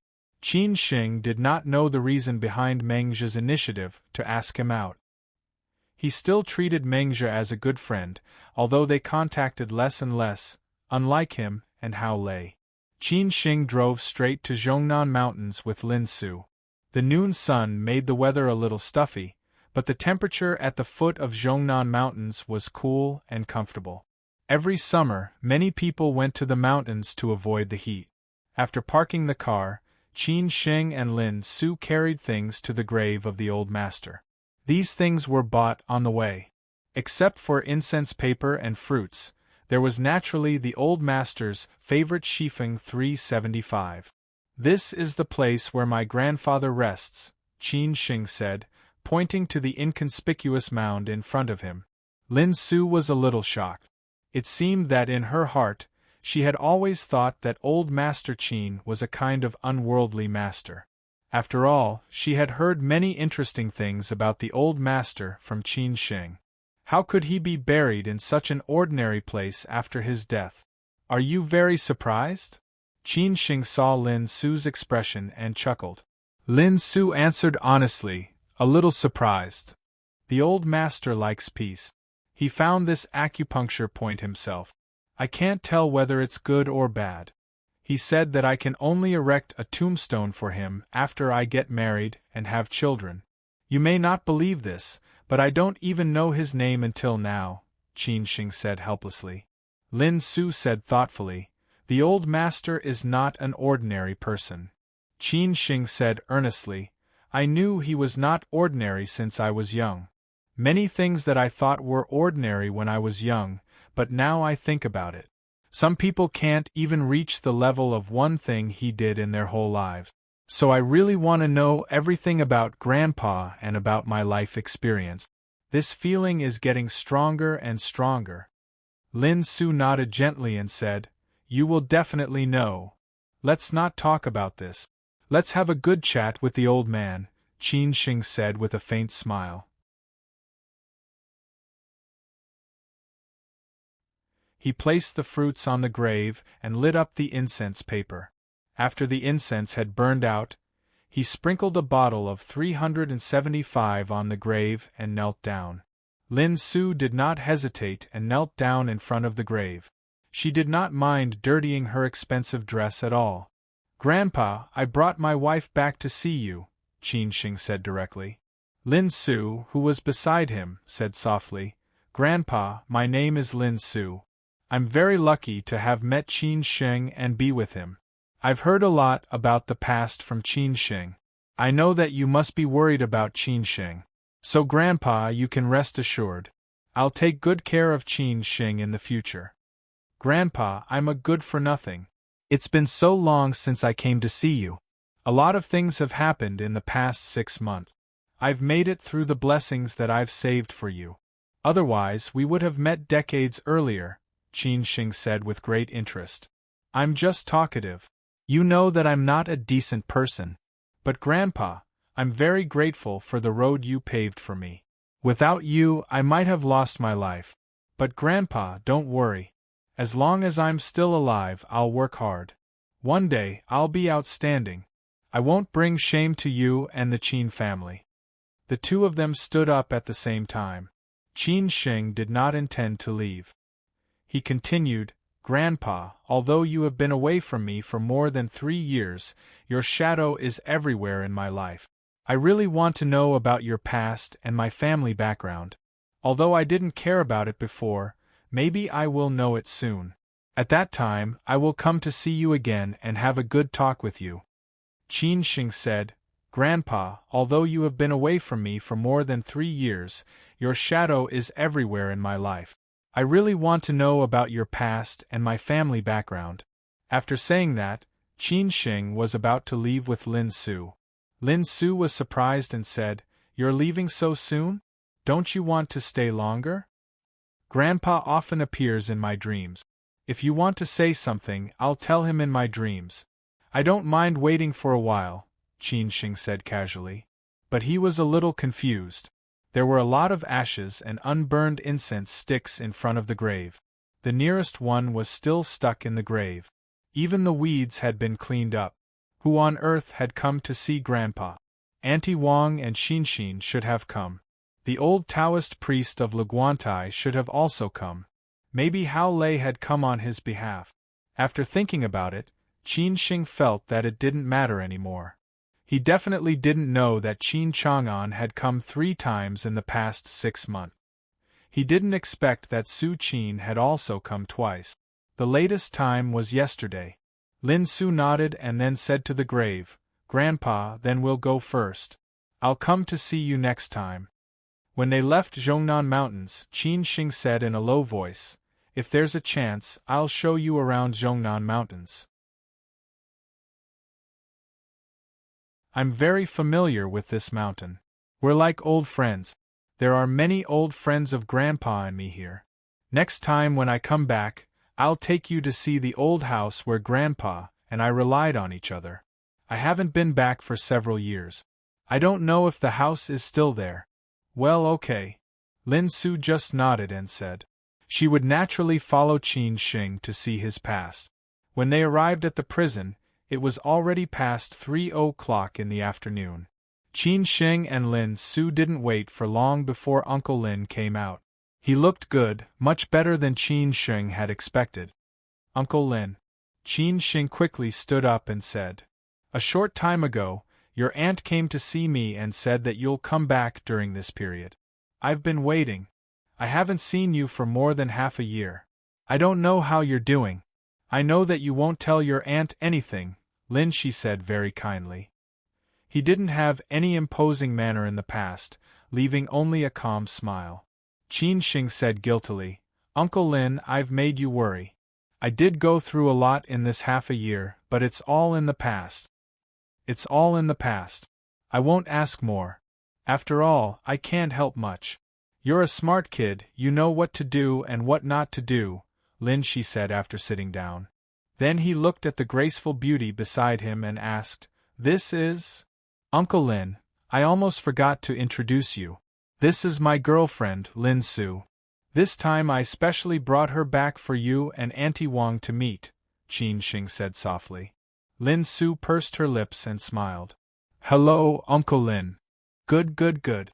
Lin Shi heard this and smiled from ear to ear. He said, "Your Auntie Wang and I were most worried about your personal problems. It seems that we don't have to worry anymore in the future. Ha ha ha ha." Lin Su lowered her head and smiled embarrassedly. It could be seen that Uncle Lin was very satisfied with her. "Uncle Lin, how are you?" Qin Shing asked. Lin Shi sighed and said, "It's still the same. It's quite quiet inside, but I'm too free every day." "Uncle Lin, wait a little longer. I will definitely let you out." Qin Shing gritted his teeth and said. This was the biggest worry in his heart at present. If he couldn't help Uncle Lin, he would always feel guilty. Lin Shi frowned and said, "Qin Shing, my matter has been closed. Don't make trouble anymore. You work hard outside and help me take care of your Auntie Wang and Xinshin." It was useless for Qin Shing to say anything more. He had to prove it with practical actions. "Uncle Lin, you don't have to worry about Auntie Wang and Xinshin. Everything is fine now. I have the ability to take care of and protect them," Qin Shing said confidently. Lin Shi sighed and said, "That's good. The only regret is that I might not be able to attend your wedding." "Uncle Lin, you definitely will," Qin Shing said with his eyes burning. Because the visiting time was limited, Qin Shing and Lin Su left soon. When they left, they were very reluctant. After all, in more than 3 years, he had only seen Uncle Lin twice, and each time they met for less than half an hour. When they returned to the city, it was almost 6 o'clock. Qin Sheng had already told Auntie Wang in advance that he would not go home for dinner at night. He was going to have a gathering with some old friends. Wang Li also understood it, so she did not say anything.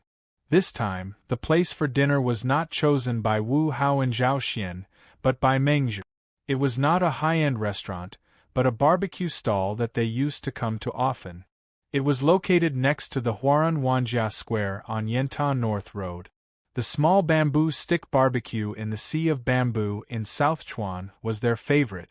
Meng Zhi, Wu Hao, and Zhao Xian arrived in advance. They ordered a plate of edamame and peanuts and waited for Qin Sheng while drinking Bing Feng. Zhao Xian was very nervous and said, "Lao Meng, do you think Big Brother will directly turn around and leave when he sees us?" "No, Big Brother is not such a person," Meng Zhi said very confidently. Wu Hao narrowed his eyes and said, "What happened last time was our fault. Today we sincerely apologize to him. If he still cares about our brotherhood, he will definitely forgive us. As for what happens in the future, it depends on what we do. If he doesn't care, then forget it." Zhao Xian gritted his teeth and said, "Anyway, this is the only time. I don't want to lose face." Although Meng Zhi looked calm, he was actually more uneasy than the other two people. He knew more about Qin Sheng's affairs than Zhao Xian and Wu Hao. After all, Hao Lei often called him. However, he did not know whether these two people were really willing to lower their heads to Qin Sheng or because of other reasons. More than 10 minutes later, Qin Sheng and Lin Su arrived at Yantan North Road. After parking the car, they went to the place for dinner. When they passed by a convenience store, Lin Su said that she wanted to buy something and asked Qin Sheng to go there first.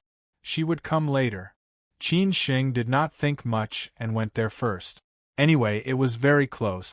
After arriving at this food stall, Qin Sheng easily found Meng Zhi's seat. After all, everyone was sitting outside. However, when he saw Wu Hao and Zhao Xian beside Meng Zhi, his face changed slightly immediately. He could not help but think about what Meng Zhi meant. Meng Zhi, Zhao Xian, and Wu Hao all noticed Qin Sheng. They stood up subconsciously and looked at Qin Sheng. You're tuning in to the Phoenix Nights YouTube channel. Don't forget to subscribe and join us on this journey to catch the most captivating stories.